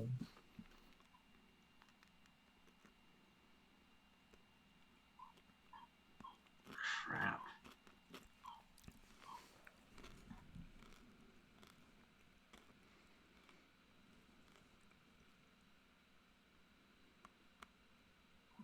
I am going to, I guess, move towards the hallway Okay. until I can see. Yeah. It takes you about 10, 12 feet until you back out of the darkness and you can see it in front of you. It's just this kind of this spherical round. It's, you know, as you take stock of it, it's about 15 feet or so, you guess. And you can see her now. She's standing atop the altar. She is not in the sphere of darkness any longer. And it appears there's a body on the altar. It's kind of propped up against the wall. It is nude. It is human, quite pale. Hard to tell. Maybe female. It's facing away. And she stands and laughs at you. But you've taken your movement. You now have your actions and bonus action. Okay. I will,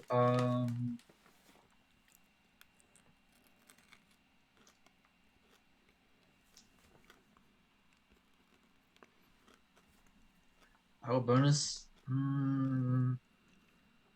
Philly. Yeah, I will bonus action insightful fighting against her. That is an 18. I have an 8. Finally got her. And then I'm going to switch to my bow and fire. Fire! That is a 17 to hit. Yeah, the arrow clanks off of her shoulder and her leather armor turns it away. It kicks into the wall behind her. All right, that's all I've got. Okay. All right, that brings us to the globular, nasty thing that's battling Zal.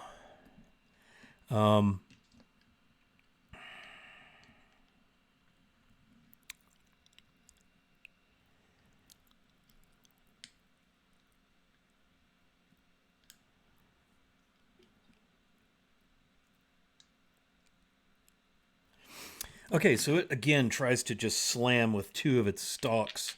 I'm going to roll this attack with advantage. Golly, an 8 and a 2. Unbelievable. I don't think I have the bonuses for those to be a hit. That is incredible. So it misses. And then it just all of a sudden vaporizes into this yellow mist and surrounds Zal. Turns into this big kind of amorphous ball of mist. Doesn't really even have a shape. It just kind of swirls, and you can see it clinging to him as he's kind of doing this number, and he starts coughing and choking. It is his turn, and he needs to make a DC 14 con save without trouble, because he's got a big old con bonus. Okay, so he doesn't take any damage from that, but he could have been incapacitated, because that's nasty. All right, we're back to the top of the order. It's Ronvin.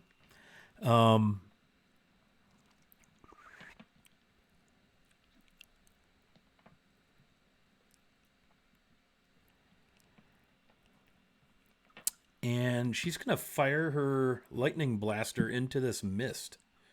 She's a little kind of freaked out by this. That's going to be a hit and a miss. So the lightning, you could see it just kind of crackle all around in the mist. 4,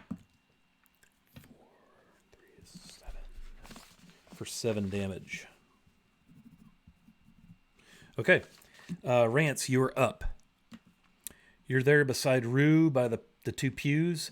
You're standing in absolute darkness. Actually, you don't even know if Rue's there. You'd think maybe he moved away. You felt the Hydra move away, and you are standing in absolute darkness.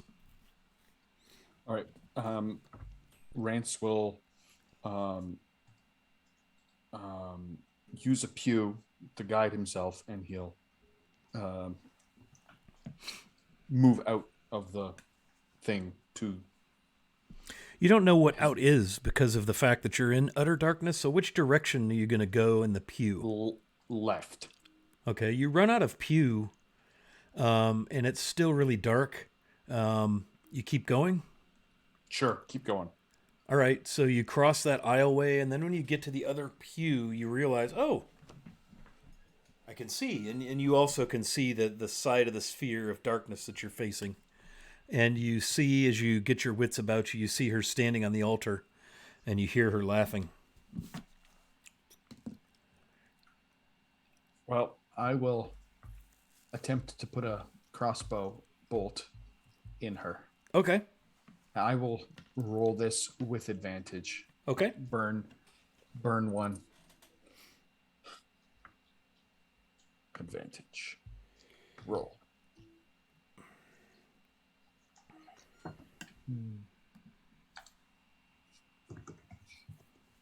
20? Is that a crit 20 or a dirty 20? Dirty 20. Okay, yeah, that hits. And 9 to damage. Oof. Nice. So you bury a crossbow bolt. It disappears into the folds of her cloak as she groans. And then nobody else is in melee at the moment, or in melee range at the moment, right? Zal is wrapped up in this mist that you're not sure what the hell that is. You don't see that big creature anywhere anymore. All you see is her atop the altar. She's standing over the naked body of what appears to be maybe a human female, face down, so you can't see any features. Okay. All right. Can I? How many feet did I move to get out of that? Pretty close to 15 feet. So you're in the 5-foot square that's the northern half of the pews, the southern pews that are facing forward. All right. So, I will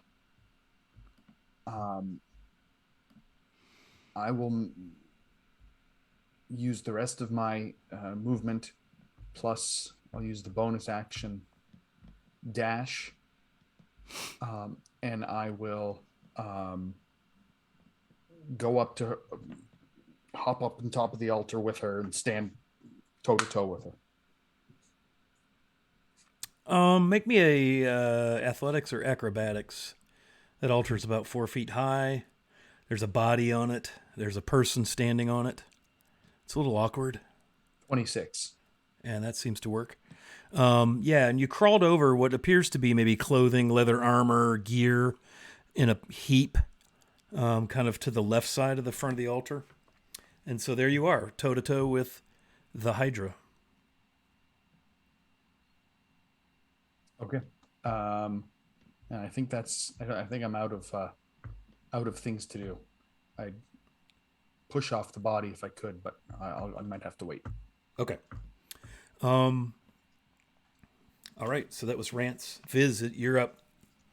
You have got this wall of dark that has appeared, and you can't see anyone because it's between you and everything. It's a sphere centered, 15 feet, centered right between those 2 pews that are closest to you. Let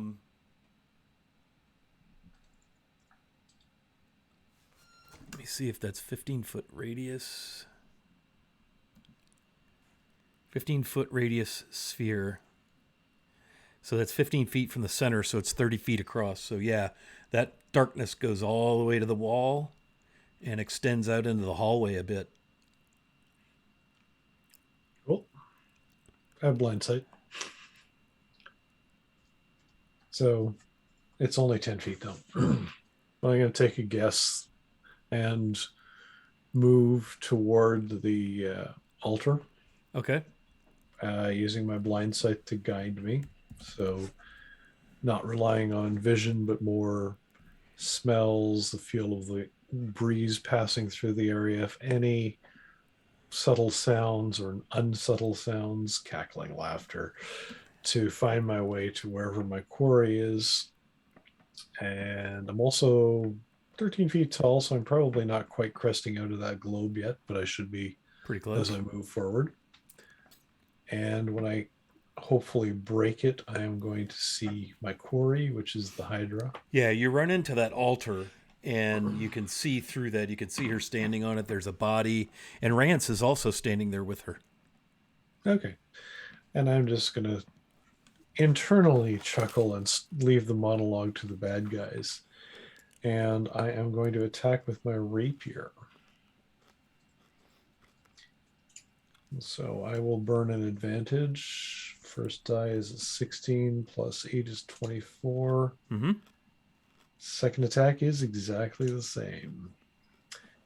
So that is 9 damage, plus I get to roll once per round an additional d6 because I've gone giant size for damage. So that's another 4. So it's a total of 13 piercing. And the second attack, because fighter, oh, glad I didn't, is a total of 11, which misses. Okay. How you want to do this? Describe the downfall of the Hydra. So the Hydra is probably facing Rance atop the altar. Viz's sword just comes at her out of the darkness from behind his rapier, and it is probably literally the size of Zol's greatsword, runs right through her and hits jarringly into the wood of the wall behind, burying itself several inches into the wood, and just sits there with her on it going as she slumps down, sliding down the blade, her remains bleeding out across the body that's on the altar and down the runnels into the wood. Okay. Anything else? That was pretty cinematic. That's it. Okay. It is Rue's turn. You see her go down. You can't really necessarily tell exactly what got her. Maybe it was Rance, because Viz is kind of still in that sphere of darkness to the right, but something got her and she is down. She's bleeding profusely. Rance, you saw something protrude out of that darkness and skewer her. And looking at Zal, he's still just swatting at the mist around him. Yeah, he's enveloped in this mist. Does the mist seem... It's not something I could, like, attack, right?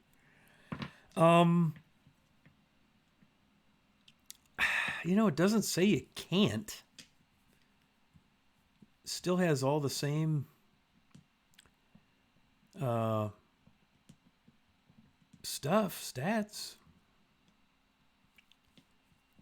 Yeah. All right, I will go try to help out Zal then. Yeah. And I will go start slashing at the mist. Sure. That is a 17 to hit the mist.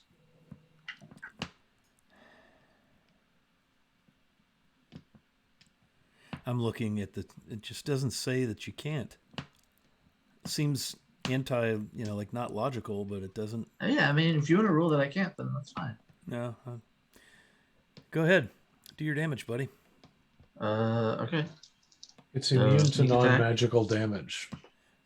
Right, but he's wielding a magical rapier. True. So Short sword.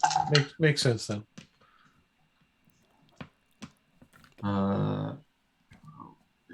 15, 20 points of damage. Okay.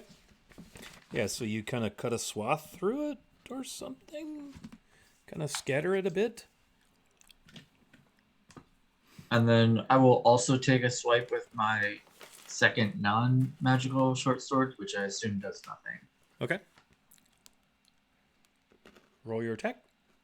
Oh, you want me to roll it? Okay. It's resistant, not immune. No, she's immune in mist form. No, it's not her. It's only resistant to non-magical attacks, not immune. If this is a Yuklol mist form, second paragraph, it basically says it is immune to non-magical damage in mist form. Oh, there it is. Jesus Christ. I'm like reading it and didn't see it. Would you care to DM, Viz? Maybe we'll just turn it over to you because I clearly am incapable. God No, damn. you're looking at the right block for normal needs, but there's the... I just didn't see the very words that say it is immune to non-magical damage. Just couldn't bother to see the damn words I'm reading, looking right at them. Sorry, Scott. Not tired. That's not annoying.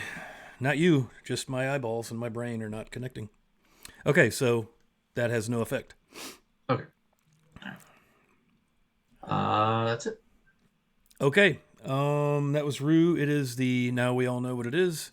The demon's turn, and it is going to now shape change into a giant, nasty-looking black spider, and it is going to crawl up the wall.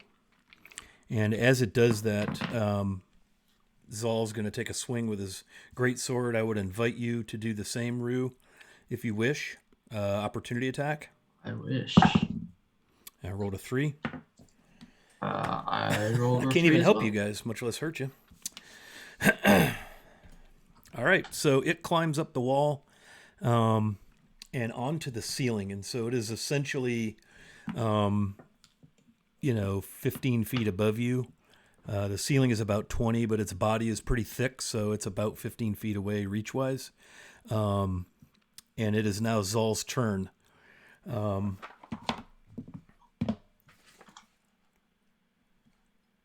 me check something here. I don't think Zone of Truth will be particularly effective in this case.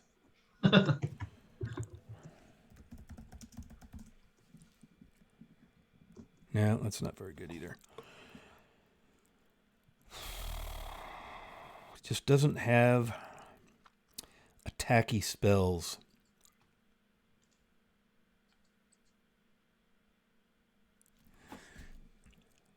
Let me see something.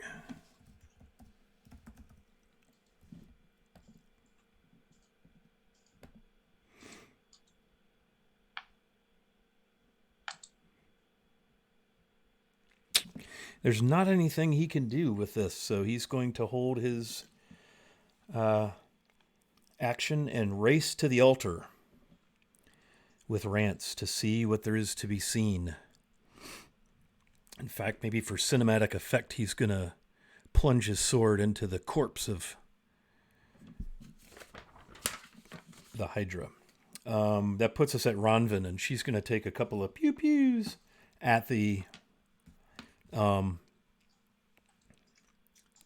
giant spider that's at the ceiling until she notices, she looks to her left and sees a human wearing a bit of chainmail, dressed in black and red trappings with the holy symbol of Bane upon his shield as he comes out of the passageway, looking a bit surprised, hearing combat and so forth, wondering what the hell's going on. And she's going to turn and fire at this guy. And that is a 16 on the die. Plus 6 is 22. That is definitely a hit. That's 4 and a miss. So 4 points of damage on this guy. As this looks sort of like he's got clerical robes over chainmail, like a tabard over chainmail, shield, and a big iron mace as he steps into the hallway and engages her. I will roll his initiative. That is a 15, making it... Rance, you had an 11, right? That makes it his turn. So he's going to take a couple swings with his mace. That's a nat 1. And a 22. That's 10 bludgeoning. That's on Ronman. Yeah. Plus 12 necrotic. Okay. We are at Rance's turn.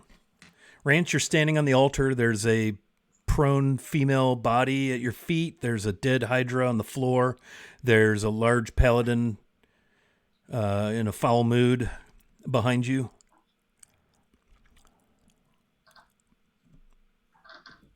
Spider on the wall. There's a spider on the ceiling. Yeah. All manner of good stuff going on here. Did the globe of darkness vanish when the Hydra died? That would have, yes. Good. Oh, good. Well, the spider needs to be impaled with a crossbow bolt. Okay. So I will do that. And I will get an 11.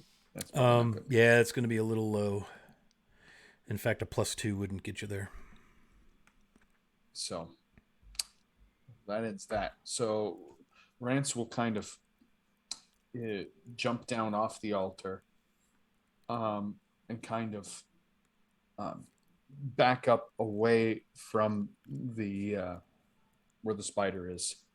Just he's like right over the center of that sanctuary, like right over where those 4 pews that face forward are. He's right over the center of those. Yeah, so Rance is just going to back away from, move a distance from him. Okay, how much distance and what direction? The opposite direction, just straight away from it. Well, would be, you'd be going into the wall. He's right in the center of that chamber. And if you jump down off the altar, you can go to the north, to the south, or towards him. He's east of you on the ceiling. See what I'm saying? Okay, yeah. So if he's east of me, I'll go west. But the wall. Okay, so you're at the wall. Are you back on top of the altar then, or are you? See what I'm saying? It's a 4-foot altar, so you either bump into the altar, crawl back on it to get to the wall, or go down around it. Oh, I see. It's a fixed altar. Okay. Yeah, it's a big stone altar. Yeah. All right, so it's on the. So where is it again? So it's on the ceiling. Do you see the 4 pews that face the altar? It's centered above them, straight above them on the ceiling. Okay. So I will. I'm most currently on the altar, so I will, or whatever, and I'll jump down and move to the south wall, south wall. Yeah, you could get all the way to the corner if you wanted to. That's what I'm gonna do. Okay, because you got 30 feet of movement. Yep. And if you double move, you could go further, except for the fact that there's a wall there. Yep. So maps help.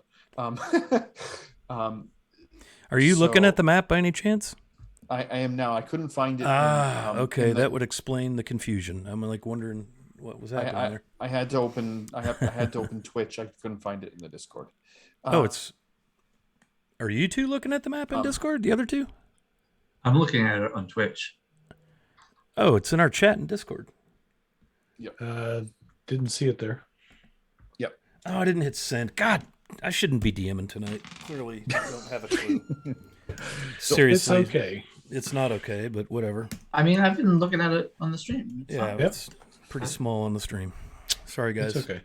No worries. All right. That's my turn. I can't do anything else at the moment.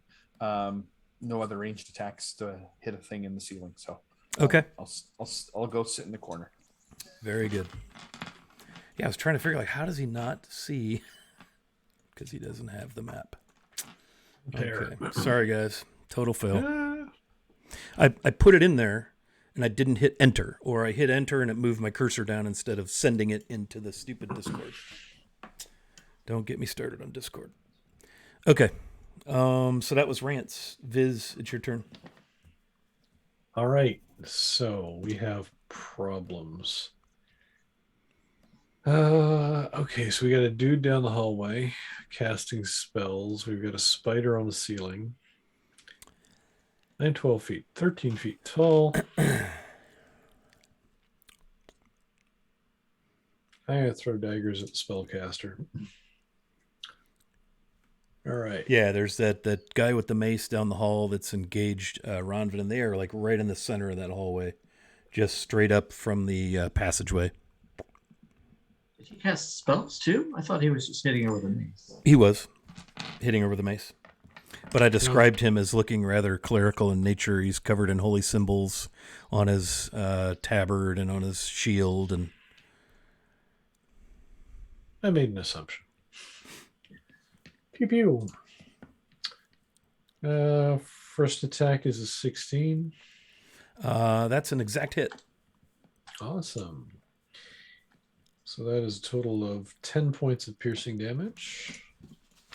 Second attack is more than a 16. Like a 25. That's definitely a hit. And that's 8 points of piercing damage. And What was your first? 10? 10, yeah. Gotcha. That's it. Okay. Excellent. All right, so any movement or anything?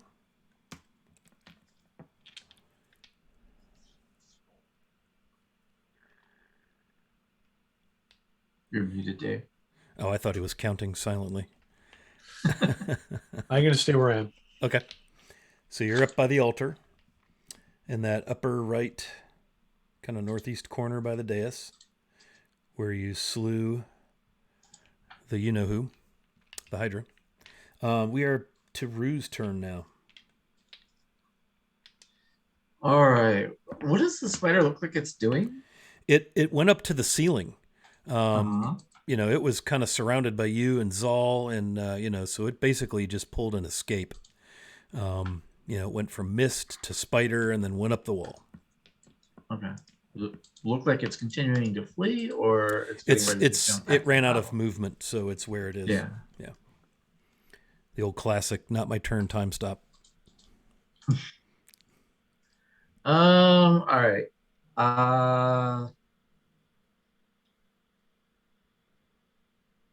Yeah, I think I'm going to run up on Robin's new friend. Okay. And yeah. From where you were, you have plenty of movement to flank because you were already out in the hallway to get out of the sphere of darkness. So perfect. You could easily move behind it to the east. Okay, so with flanking, 6. That's a 14 to hit. All right. That will miss. With a +2 from that would be exact. Yeah, you could do our that. cash. Yeah, Yep. let's do that. That's an exact hit. Chainmail shield. Giant, ugly iron spiked mace. 10, 12, 17 points of damage. 17 points of damage. Ouch. Thud. As he And then groans, and I you open will- up a big wound. I will swipe with my offhand as well, just because I can. 19 to hit. That hits. For another 3 points of damage. Just to add a little insult to injury. That's right. Yeah, he's bleeding profusely and cursing loudly. Okay, it is. Couldn't hit a lady. It is Spider's turn. It's going to jump down at Viz. It'll scuttle across the ceiling and drop onto you and try to bite you. Because that's what spiders do. Bring it. Does a 24 hit? Just 3 bludgeoning. Wait for it. And 10, 15, 17, 22 poison. Second bite. No save? No, because it's not poisoned condition. It's more just the burn, acrid, fire, physical poison damage versus like a poison save where you'd have the poisoned condition if you didn't save. Okay. Does a dirty 20 hit? It does. That is 4 bludgeoning. Or, well, piercing since it's a bite. And 16, 19 poison. And you have this big old honking spider on you. Viz is down. Viz is down. Okay. It's good you're not poisoned. In addition.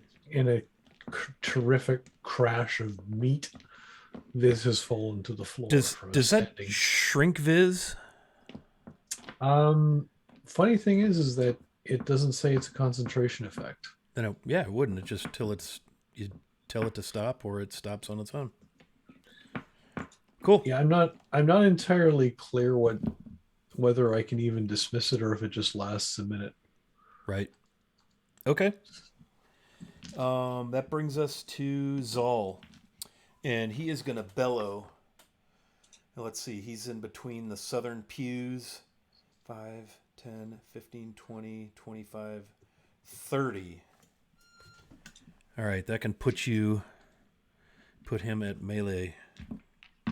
So he's going to step up and take a whack at the spider. That is a nat 1. That is unbelievable. And a nat 20. We're going to go both ends of the spectrum. So for Zal, a crit is 16 plus 8 is 24. Plus 8 is 32, 35. As his sword burns brightly with the light of Lathander as he gashes a big slice across the thorax, the abdomen of the spider. It is still up, but it's looking bad. Ronvin is up. She's going to disengage and go back into the northern end of the bigger chamber there, Area 1, so that she does not take an opportunity attack. It's just not cool getting your absent player's character killed. She's at 15 hit points. So we don't want to get her dead. That brings up Rance. So Rance, you got a map now. Yay! That makes it easier. You're in the bottom southwest corner of the Area 3. There's a spider on top of your friend Viz, kind of half on the dais, half not, on the northeast corner of that dais where all the pews come together. And then Rue is down the hall. Wonderful. You are 5, 10, 15, 20, 25, 30, 35, 40, 40, about 50 feet away from the action. 50 feet means that I will fire the crossbow bolt into Shelob's cousin. Nice. 22. Hey, that's a good hit. And we'll do a total of 6 damage. Okay. Yeah, so you bury a bolt in its side. causing then black ichor to issue forth. Then you draw the cutlass, move 30 feet, bonus action, complete the move into melee. Doesn't do anything, but you're there. I'm there. You're there. there. There should be some sort of rule of just like footballing yourself, just launching yourself into another creature. Unarmed attack without using your arms. Yeah, just body check. All right, so Viz, you see Rance come running up as you feel the burn of the poison entering your veins. It is your turn. You have a giant, hairy spider bleeding or leaking fluids, whatever it does when it's got holes in it, all over you. Yeah, and you're out. Because I'm out, I have to make a death save. You do have to make a death save. Is this our first death save in our campaign? No. Have we first in a while? It's been a long time. Been a while. I think the last ones were probably mine. All right, D20. Pitter patter. That's a 2. Oh right. My! Nope, sorry, a 9 actually. I misread the die, but it's still a failure. Yep. So 1 fail. Okay. That's it. I'm out. That brings us to Rue.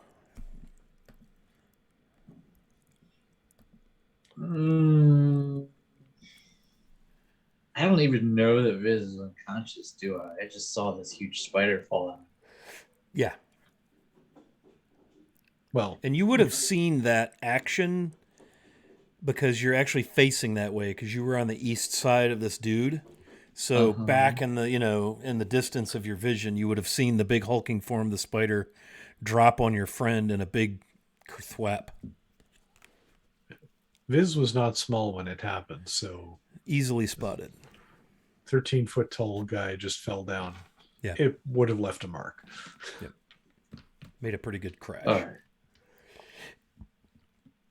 And I think at the moment I'm just one-on-one with this dude that just showed up late to the party, right? Yep. So I'm going to, in between sword strikes, I'm just going to reach up and pat him on the cheek and go, hold that thought a minute. Then I'm going to dart in and try to kill this spider that is on top of Viz. Okay, so you're going to leave combat with this dude? Yes. He is going to, for sure, take a swipe at you with his mace. Because that's the kind of welcoming, hospitable fellow he is. We not up to disengage mode yet, Rue? I don't want to. He's got to save something for when he gets there.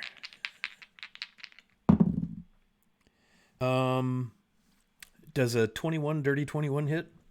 Oh, yeah. All right, so it's 10 bludgeoning and then 3d8 necrotics. 19 necrotic. Cunning dodge. Whatever it is. Uncanny dodge. Uncanny dodge? Is that a bonus action? Refresh my memories. It's a reaction. Reaction. Yes. Okay, so you're going to move. So it was 10 plus 19, 29, halved to 14? Yeah, it always rounds down. Yep. Yeah. Yep. Did you double move up there? I don't think I needed to.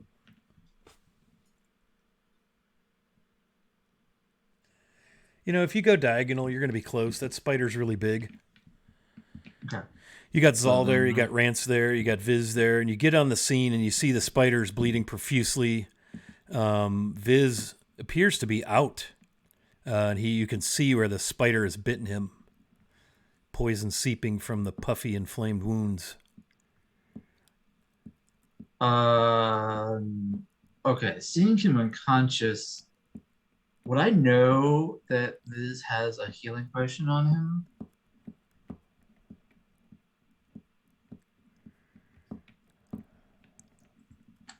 I feel like he does, but I'm not sure. I don't have one in my inventory. Okay, then Never I mind. have an antitoxin.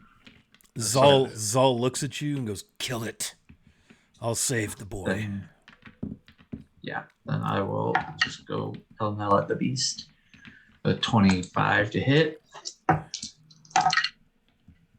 WikiVA says your wounds are visible.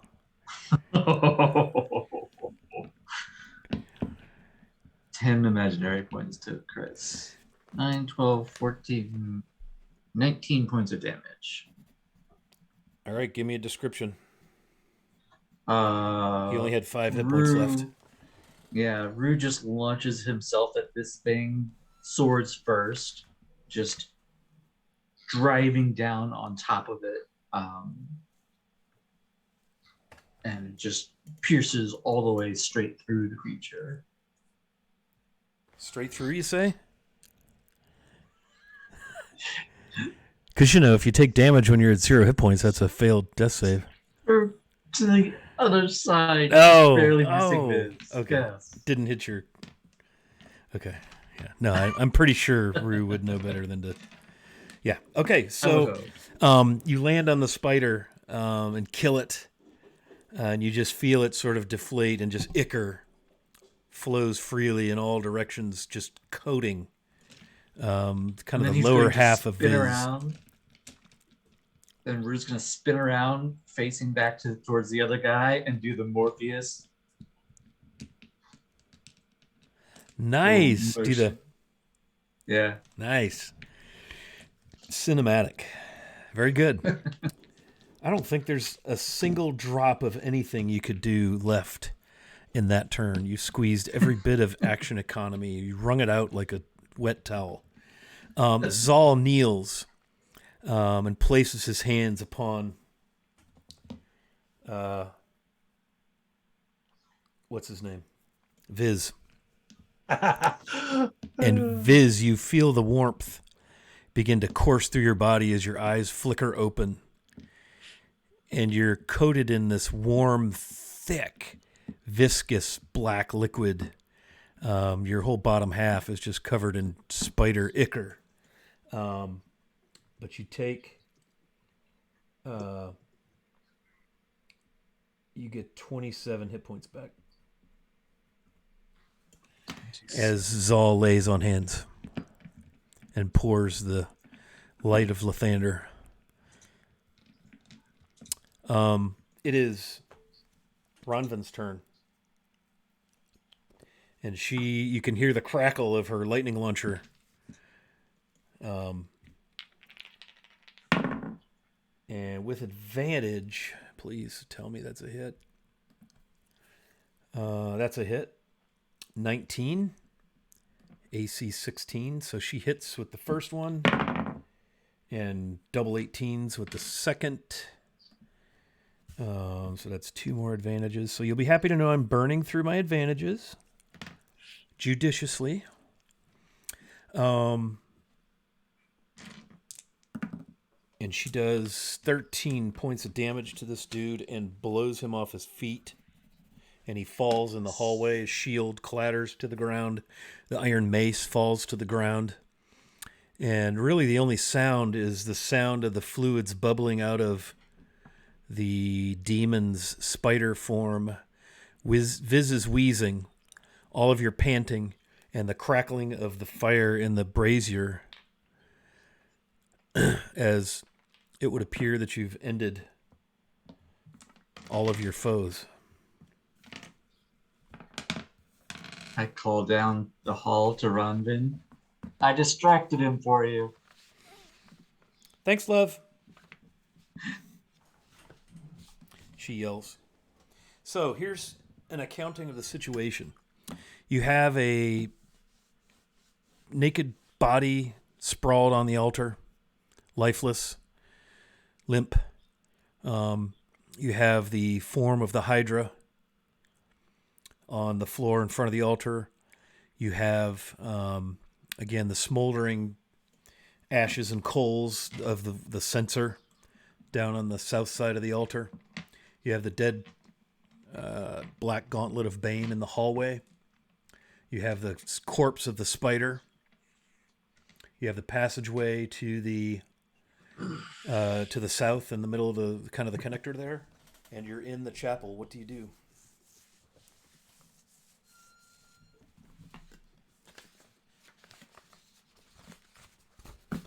Rance wants to go over to the Hydra's body and start checking through pockets and whatnot and so forth. Okay. So you're going to do that. Viz, what are you going to do? You're 15 hit points to the good. You're pretty, a little disoriented, tired, whatever you want to call it. Almost dead, but not almost dead now. Well, Viz will come to feeling all this warmth and happiness and light and look up at Zal and say, I like you, but not this much. You didn't have to make this kind of a mess. And then I say, oh, that's the spider, not you. Never mind. You get up and start walking toward wherever the nearest enemy is. And if Ronvin's quarry is down, then he'll stalk toward that area after taking stock around him of any other potential foes. Of course, everything's down. So Okay. I'm basically getting up half movement and then move 15 feet toward the east. Okay, well, we're out of initiative. Yeah. So you can move about the country. Basically, he's going to, and as a short amount of time wears on, because the giants might only last a minute, he'll return to his normal 18-inch tall form and then flit towards that entrance to the south and start heading down that corridor to see what else is in that room. Okay, so the corridor only goes about 20 feet or so, and it goes into a smaller, like a side chapel. But again, the furniture is all broken. There's a sleeping area with a bed. There's a desk. It looks like maybe, there's candles and books, and it looks like maybe it's like a priest's quarters, say. Again, there's prayers and books on the desk, all very old looking. There's again those pedestals you can see in the west corners of the room. Broken pews. Yeah. Viz will search around that area and just see if there's anything of interest. Okay. While he's doing that, Rue is going to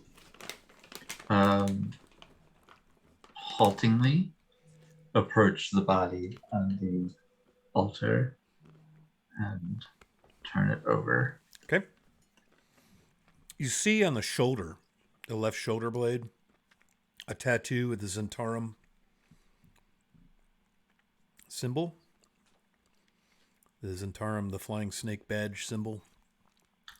And you roll the body over, and it's very cold to the touch. It's stiffening a bit. It's definitely deceased. And the gaunt, ghostly, agonized, death throe, familiar face of Luwala Blackhand is staring up at you.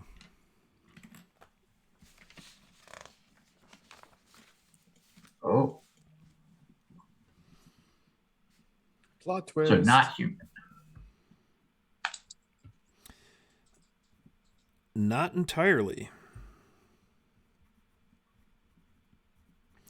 As you see her features give away her half-elven lineage.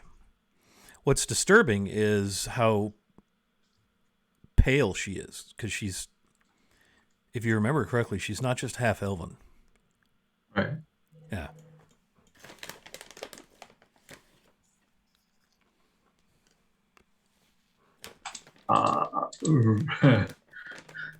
Rue just blue screens of death. Like, he just, shut down. Zal comes up. What is it, boy? Do you know her? Does not respond. He tears the cloak off of the Hydra very rudely, which seems a little odd for a man of the faith of Lathander, disturbing the bodies of the dead. And he covers Luala in the cloak and closes her eyes with his fingers. You know this woman?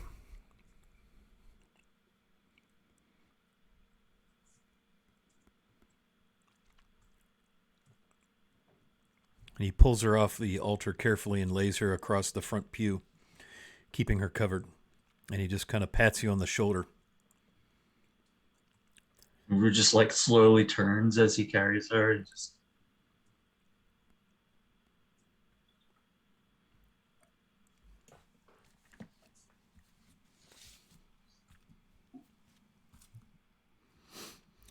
You can see there's a pile of gear on the floor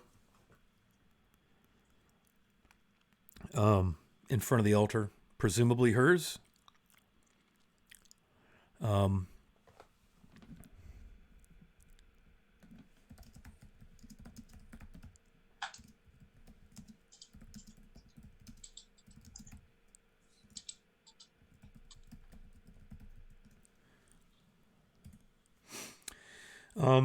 Viz, go ahead and roll investigation as you're in this kind of side antechamber. Rance, what are you up to, bud?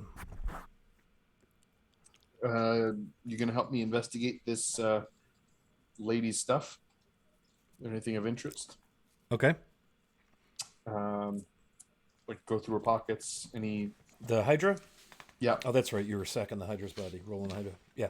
So she's got this beautiful, kind of haunting, sinister, beautiful breastplate.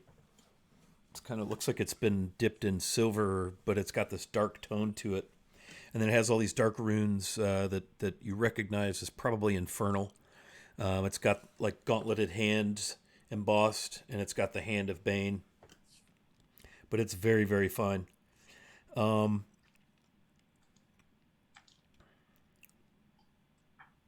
Rance will Rance will roll over her body, take off the armor that this armor. He'll go to the altar, put it on the altar, then take out his sword and make a big X through the hand of Bane and with his sword. Just make this big scraping X and just leave it there. And looks around at the others and say, do you think they'll get the message? It's you and Rue and Zal. Yep. Zal just kind of nods grimly. Aye. 'Tis a beautiful piece, but it's, I'm sure, blessed by Bane himself. So then I'll go back to looking in her pockets, making sure there's nothing valuable, either gold or potential things that might be story driven. Okay. She has that scourge on her her hip, and you can even see it looks like it's dripping some sort of dark fluid from the the scourge has those little iron balls that are kind of spiked. You've been a pirate long enough to know that it looks like it's probably those balls probably have like little wells of poison in them that give poison damage when they strike. She has a pack on her back. Mm-hmm. Also known as a backpack. I will open it and go through it. Okay, you find 2 vials of very, very dark, inky, pearlescent liquid. There are 8 small, kind of crimsony red gems. They're garnets. They're all cut, polished. Very, very nice. Pocket those. You would guess maybe 50 gold each. There are two potions. One is almost looks like a vapor inside the stoppered vial. The other one is a kind of a bluish green, rather watery liquid. She has 100 platinum, and it looks to be a couple of days of rations. Then she has that scourge and the breastplate. So Rance will remove the backpack from her. Oh, but wait. There's more. Oh, great. In the backpack, you see kind of a large, ornate, black leather-bound tome. We'll take the tome out and look at the cover. Inscribed in rather ornate runes. It's common, but it's very kind of like that representation that maybe nobles or, some people high up in various hierarchies might use. Glorgana is the name. Glorganna.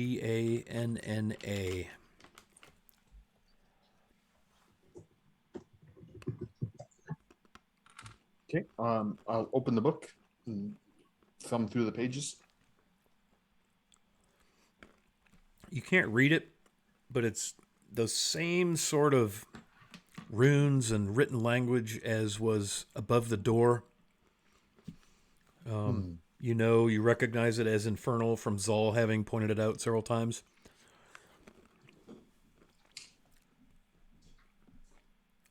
Zal looks over your shoulder. He's kind of watching what you're doing. I was just going to ask Zal to Put that book back now. Put it back now. That is a absolutely evil tome. The church will dispose of that. Right, so there's also a bag. Ooh, a bag in a bag.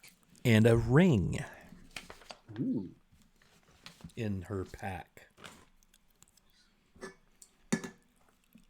We'll take the ring and look at it. It's nice.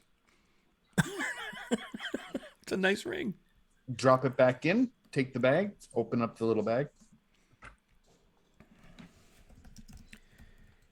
Yeah, it's an empty bag. Empty bag. Okay. It's a leather bag. It's very finely stitched together. It's a very nice bag. Very nice bag. The ring itself, the ring is like sort of like that chain link that's flat. It's kind of a wide, thick for a ring. Has a clear gem set in it. And it appears to be very nice. He'll take the ring and slip it on a finger. Just cuz. Okay. Look at it.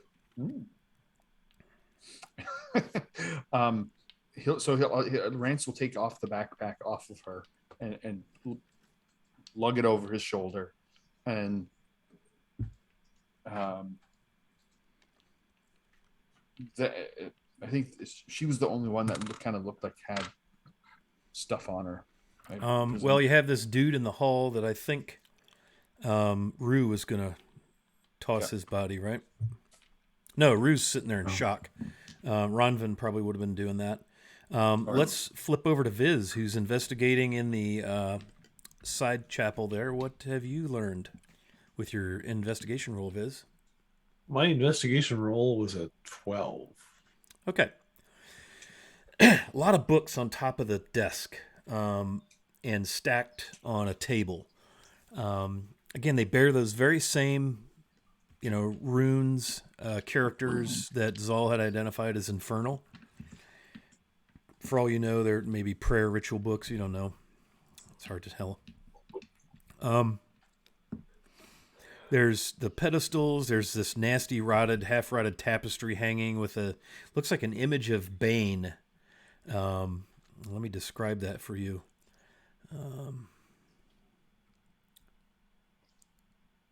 So many.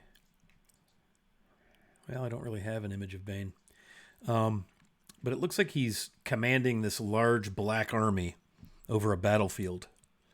And the tapestry looks like it's a lot newer than the space it's in. Like it's in rough shape, maybe from travel, not from having hung here all this time. All right. Yeah. That is what you find. All right. Viz will cut the tapestry down and just leave it lying on the floor. Okay. As you drop to the floor with it, you see a box under the desk. Ooh. Box. Viz will fly down to the box and see if he can get it open. Yeah, it's a steel box. Locked, presumably. Yes, it is. No honor among thieves. Viz will fly back out and look for Rue or Rance and say, hey, there's a locked iron box down here. Anyone want to give it a try?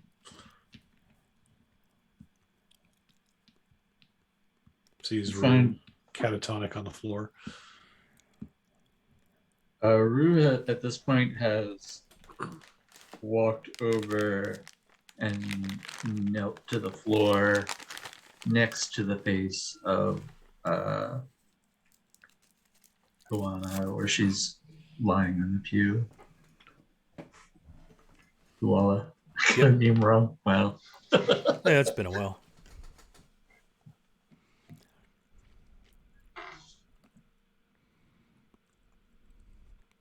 I thought this would feel different.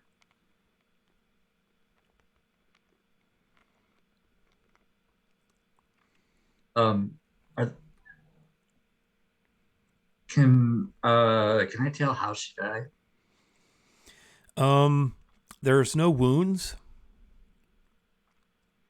So no. Okay. It looks, I mean, she just looks, so pale.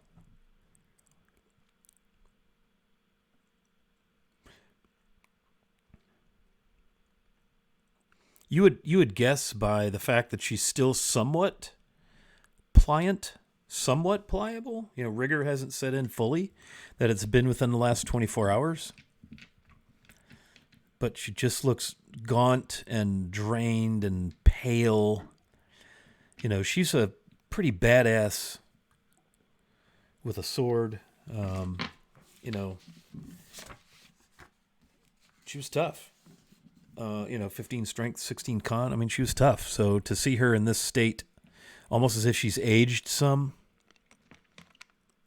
it's a little disturbing.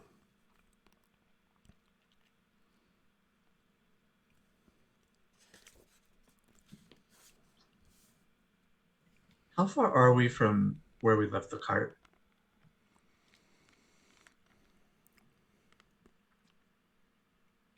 That's a good question. Yeah, because you brought a cart up here. Mm-hmm. I think it was somewhere back by the original clearing. I can't remember how far that was from where we are. Yeah, well, you're only about between a quarter and half mile into the woods from the ruins. And then, I'd want to say it was like a quarter mile from where you came out of the forest, half mile from where you came out of the forest. And I remember you guys skirted the edge of the forest till you got to the grass mounds and the outer ruins and then into the edge of the forest where the buildings were. So you're, at most, you're maybe a mile from your cart.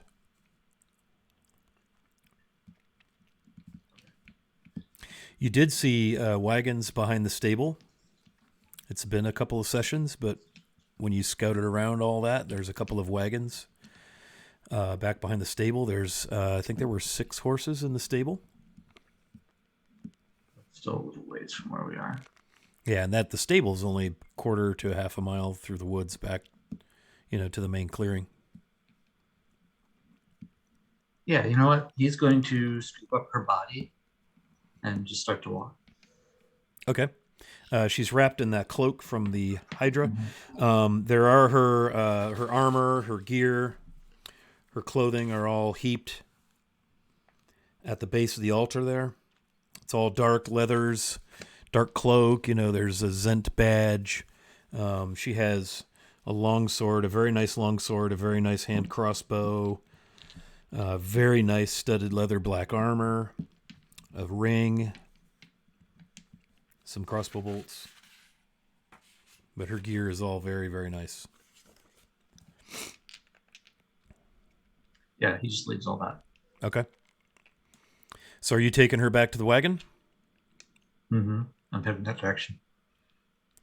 Okay, so you guys see Rue pick up the body of the female who was on the altar, now wrapped in a black cloak. And he carries her out of the chapel. And are you going to go out of the building?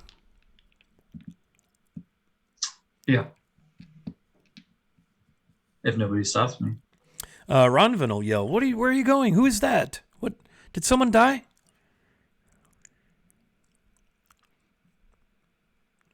Just gonna keep walking. Rue? She'll follow you. What is it? Where are you going, love? Let's see. I saw Rance. I saw Zal. I saw Viz. Who is that? As only the innocent, naive Rue can be. Where are you going? Ronvin. Sorry. Jeez.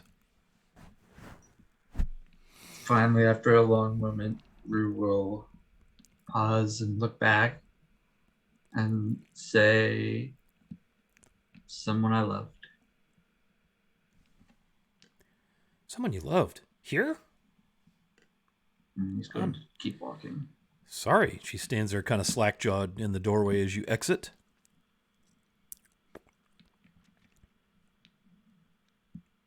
Zal just looks at you guys as someone he knew. I don't know who. Obviously, it's hit him hard. I think I'll go with him. Why don't you finish having a look here? Okay, we'll finish.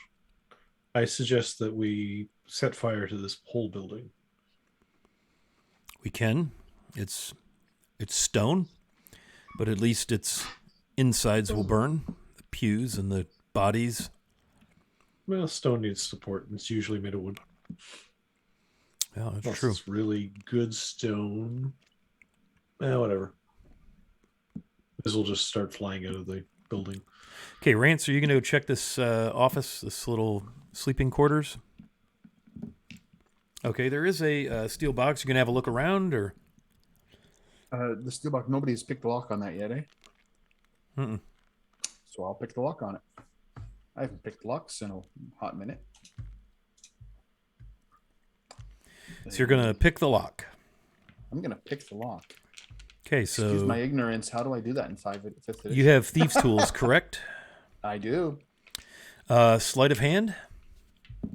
Sleight of And are you proficient with that? Let's see. You have thieves' tools. Does your character sheet show that you are proficient or have expertise, perhaps, with thieves' tools? I'd be proficient with them because I'm in the thief class, Right. right?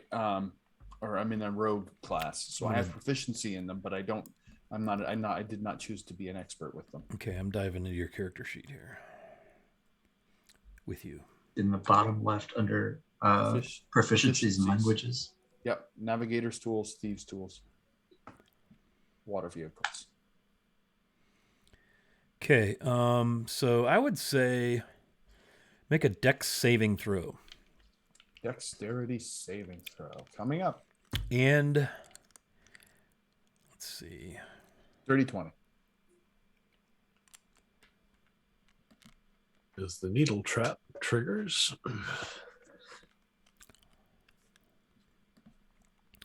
So you poke around in there with your little picks and your tools. You press and you feel something a little spring loaded. You get the right weight on it. You get it. You get it. And then bang, a needle blasts into your exposed forearm. Blast. And you take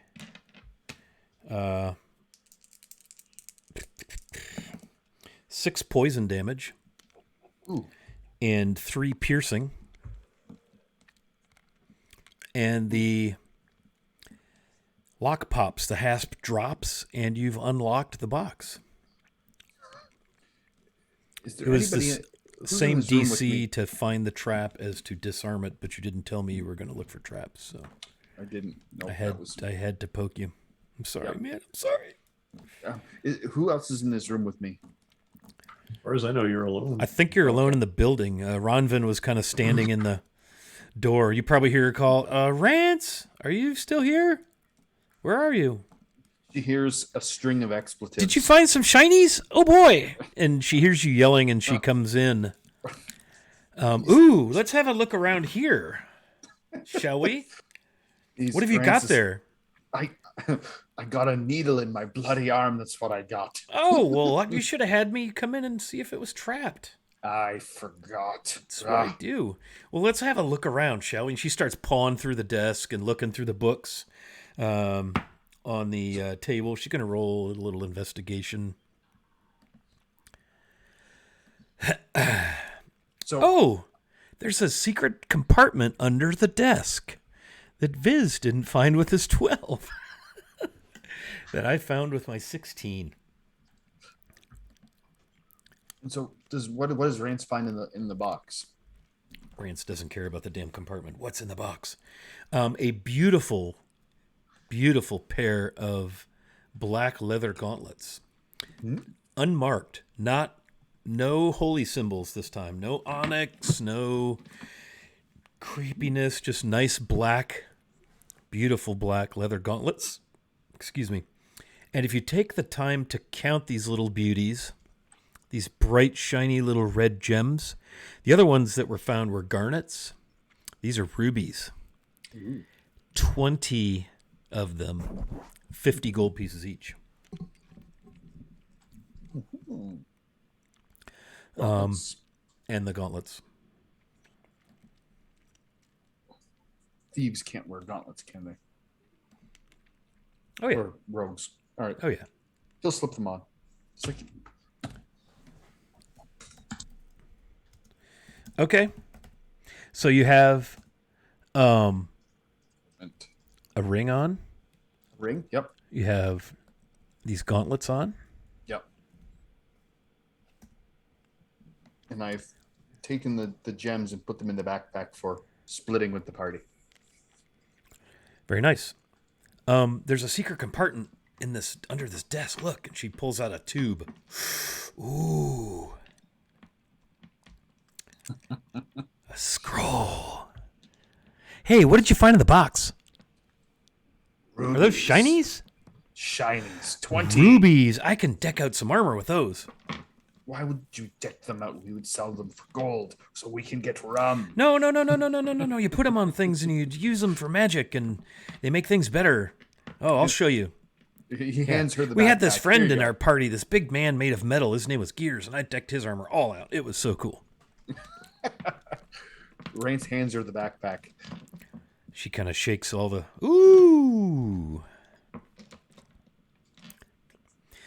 Zal is with you, Rue. Are you guys going back? Are you going up to the stables, you said, for the wagon? Yeah, I'm headed back to where we left the wagon. Okay.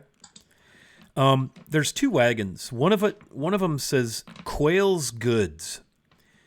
Quail Featherbeard, proprietor, Hillsfar. And the other one is painted with the heraldry of Dagger Falls and Cormeril. So 2 wagons. I will go to the one that has the heraldry of Dagger Falls. Is there anything in this wagon? No.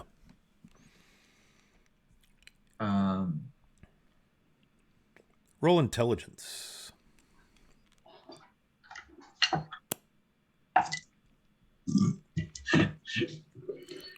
Rue's not generally very intelligent. He's even less so right now. Okay. That is a 7. Yeah. Okay.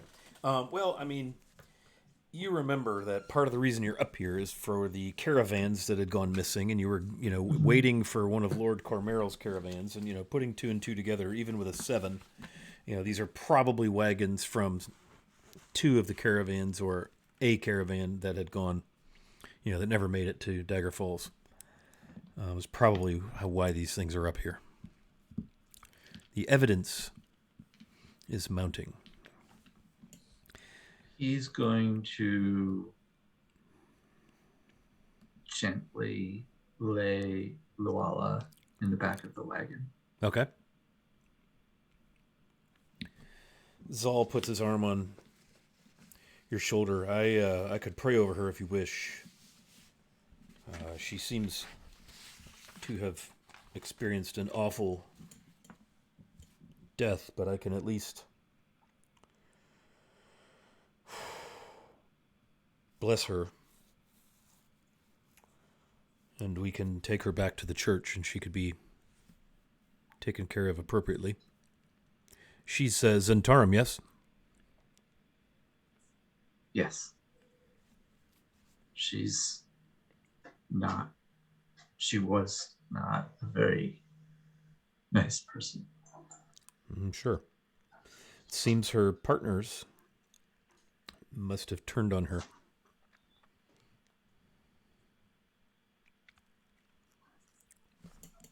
Do you know much about the Church of Bane, Rue?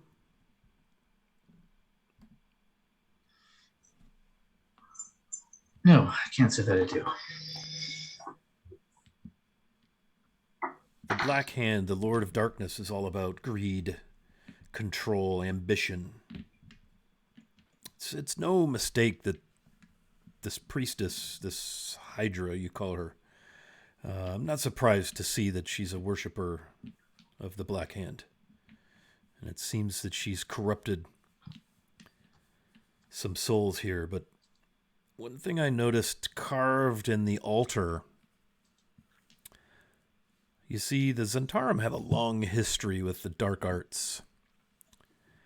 And they originally started with the Lord of Darkness, but there was a time when the Lord of Darkness was no more. He was killed, banished from the pantheon, and Cyric became the deity of favor with the Black Network for some many centuries. And the holy symbol of Cyric is etched into the surface of the altar underneath the black cloth. But it appears that Bane has returned to reclaim the Zentarum. My guess is that this Hydra of yours betrayed this Zentarum, and if I understand that marking correctly, she was some sort of lieutenant in the Black Network.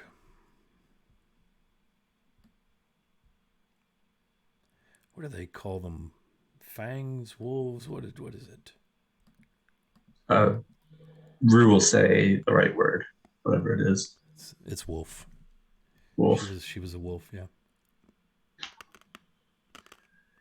Wiley, am I remembering correctly that Luala's last name is Blackhand? It is. Is that a given name, or is it one that she? Yeah, got? you've always known her as that. She's half drow. But you've always known her as that. She has Blackhand as a last name. Well, that is the Church of the Zentarum. It's very mystifying clues we're finding. Everything made sense until this body. This wolf of the Zentarum.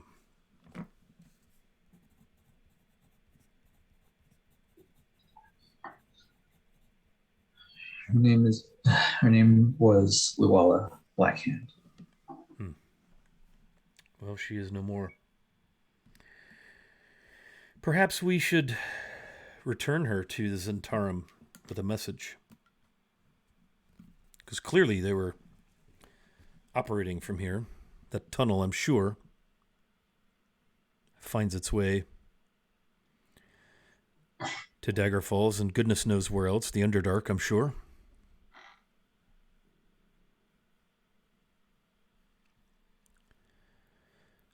Back to Rance and Ronvin. She hands you this tube.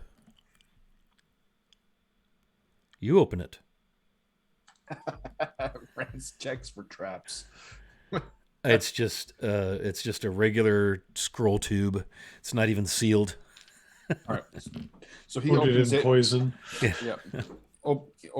Pops opens it and grabs the scroll out, or looks inside to see if there's a scroll. If there's one, he grabs it out. Yeah, it's a set of documents stamped with the Zentarum symbol, and it's orders to protect and supply the salt and weapons trade, to procure slaves from the Daggerdale by whatever means is necessary, as long as everything is done with discretion in secret. And the orders are signed by Jamba Gleamsilver, our dragon. Rance, you know she is one of the high command at Zental Keep, and you know that our dragon is a very high rank amongst the Zentarum. In mechanical D&D terms, the R Dragon, you must achieve 25 renown, which I think is kind of hard, whereas a wolf is 3 renown. The highest level of the hierarchy is a Dreadlord, and then above that is the Paraghost. Our dragon is 1 level below Dreadlord. So this Jamna Gleamsilver is way up the food chain. That's a name you've heard. It's a name that's feared among the Zentarim.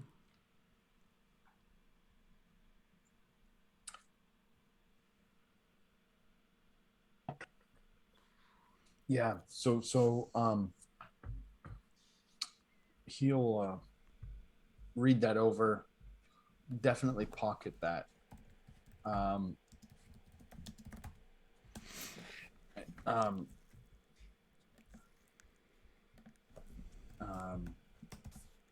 Kind of whistle, show Ronvin, explain to her, this order comes very high in the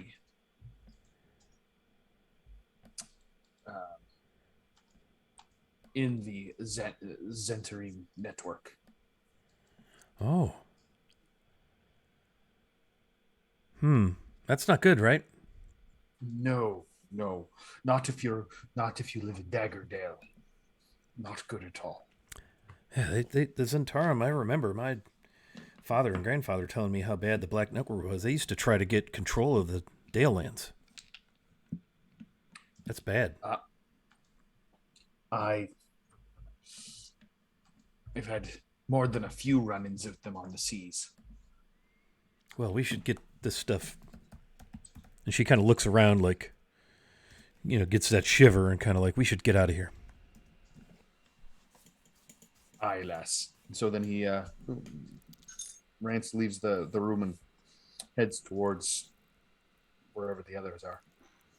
Okay. Yeah, they're all kind of making their way down to the stable area where Rue has loaded the body.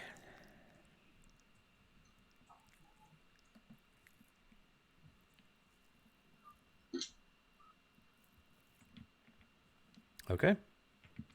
Mm-hmm. Yep. Told you that. All right. So you've got a bunch of treasure and items. Does anybody in the party have the ability to identify? Ronvin does. Okay. I knew somebody did because we'd done it before. So that's something that can be accomplished on the way back. So that's probably a good spot to end right there. You've cleared everything. You've killed all the things. You went down that tunnel, kind of sealed it back up. Goodness knows what the heck's down there. Not, just like Bible study or something. It's just it leads to Mr. Rogers' neighborhood. It's just totally wholesome place. It's nothing to worry about. Nothing to see down there. Viz is going to approach Zol and ask, do you want to bring the bodies back? These seem pretty high up Zents. Can you question them, or can someone speak to their dead bodies to get any more Speak info to out of them? Dead bodies. Yeah, That happens. It's a thing. Not with me. It's not. As far as I'm Okay. concerned, these bastards can burn up here. They've killed my men. They've kidnapped Well, how many people in the Dale? if someone could speak to them, we could learn more, because I'm sure there's more Zents that are just going to come back and replace these. Not if we Maybe. burn it down. He looks at Rue. You want to burn all of Snow Mantle to the ground? Might take some time. Okay. I can send some deputies up here. We can take care of it. It'll take us a little time to get back up here, but it's something we should do. Are we going to travel back by the underground passageway, or No. over? No. We're going to go overland. Okay. I'm real curious where that tunnel goes, but I'm not an underground type. You fairies and your curiosity. Yeah. Killed the cat, they say. Aye. All right. All right.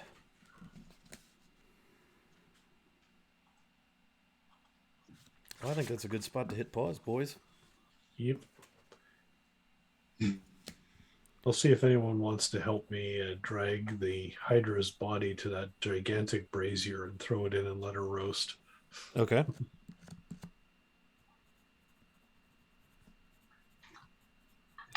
Are you going to do anything like you closed and locked the trapdoor in building number 4 that led down to the tunnel? You're going to do anything with that? Seal it in any way, or just leave it, kind of closed and locked? Or what else? What other things do you want to do while you're here? So the steel door to the underground passage, I think we blocked off with a goodly amount of barrels of salt. Yep. That's probably good enough for the casual passerby to not get through. I don't personally have anything that could do anything better than that. I mean, those salt barrels are heavy. Yeah. There's nothing save some kind of magical force that's going to move those barrels, push that door open from the tunnel side. Yeah. So that should be fine. Like, I don't have an arc welder or something. That would be cool, but that would be cool. Robin's like, wait, what? Didn't we get something like that in that Grendel place? Man, I got to check my things. That would be a cool thing to do. Like glue the door together with metal. I like it. With shinies. I mean, with blacksmithing, there is the concept of welding. It just takes a lot of effort.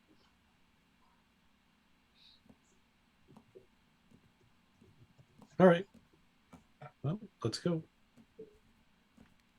All right. So, let's wrap our session there, guys. I am sorry I've been such a loser tonight. Jesus. Hey, you almost killed me. Space cadet. Well, I mean, my mission is not to kill the party. I just wish I could think clearly enough to DM effectively. I can't believe that. You explained it to me, and I was literally reading about that. Crazy fight. A lot of moving parts. Yeah, there's a lot of moving parts.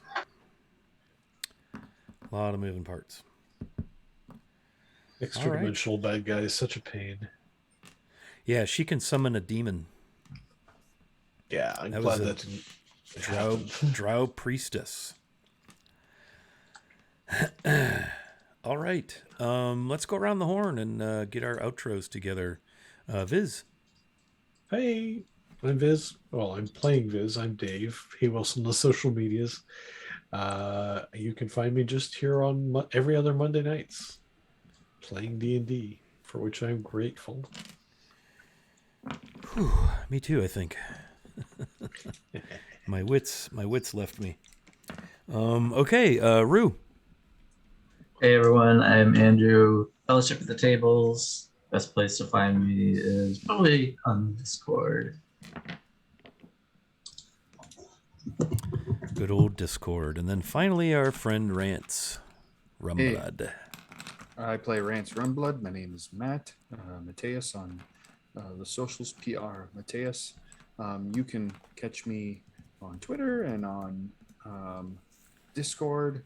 You can also catch me on Greycast with our Wily Hobbit DM here. Today we dropped an episode looking at an interview with our friends over at Blue Box RPG, yeah. Yeah, RPG. So take a listen to that. That dropped today. And we have good stuff in store. Yes, we do. Yes, we do. All right, and I'm Wily Hobbit. I'm your what's left of your DM. Yeah, barely survived it. From a DM perspective, party did just fine. But Ronvan took some hits there toward the end. And she was already, I mean, we entered this thing already damaged from previous sessions, so. And Zal has gotten beat up pretty good as well. So, all right, so when we come back in a couple of weeks, the party will wrap things up here at Snow Mantle, and I presume probably head back to Dagger Falls to try to make sense of all of this. Little chaos, little plot twist. So, with that said, let's go ahead and raid into Lawful Stupid RPG. Thanks for hanging out. The game schedule is there in chat. We play 7:30 every other Monday, 1:30 on Sundays, and we will see everybody next time. Thanks for hanging out.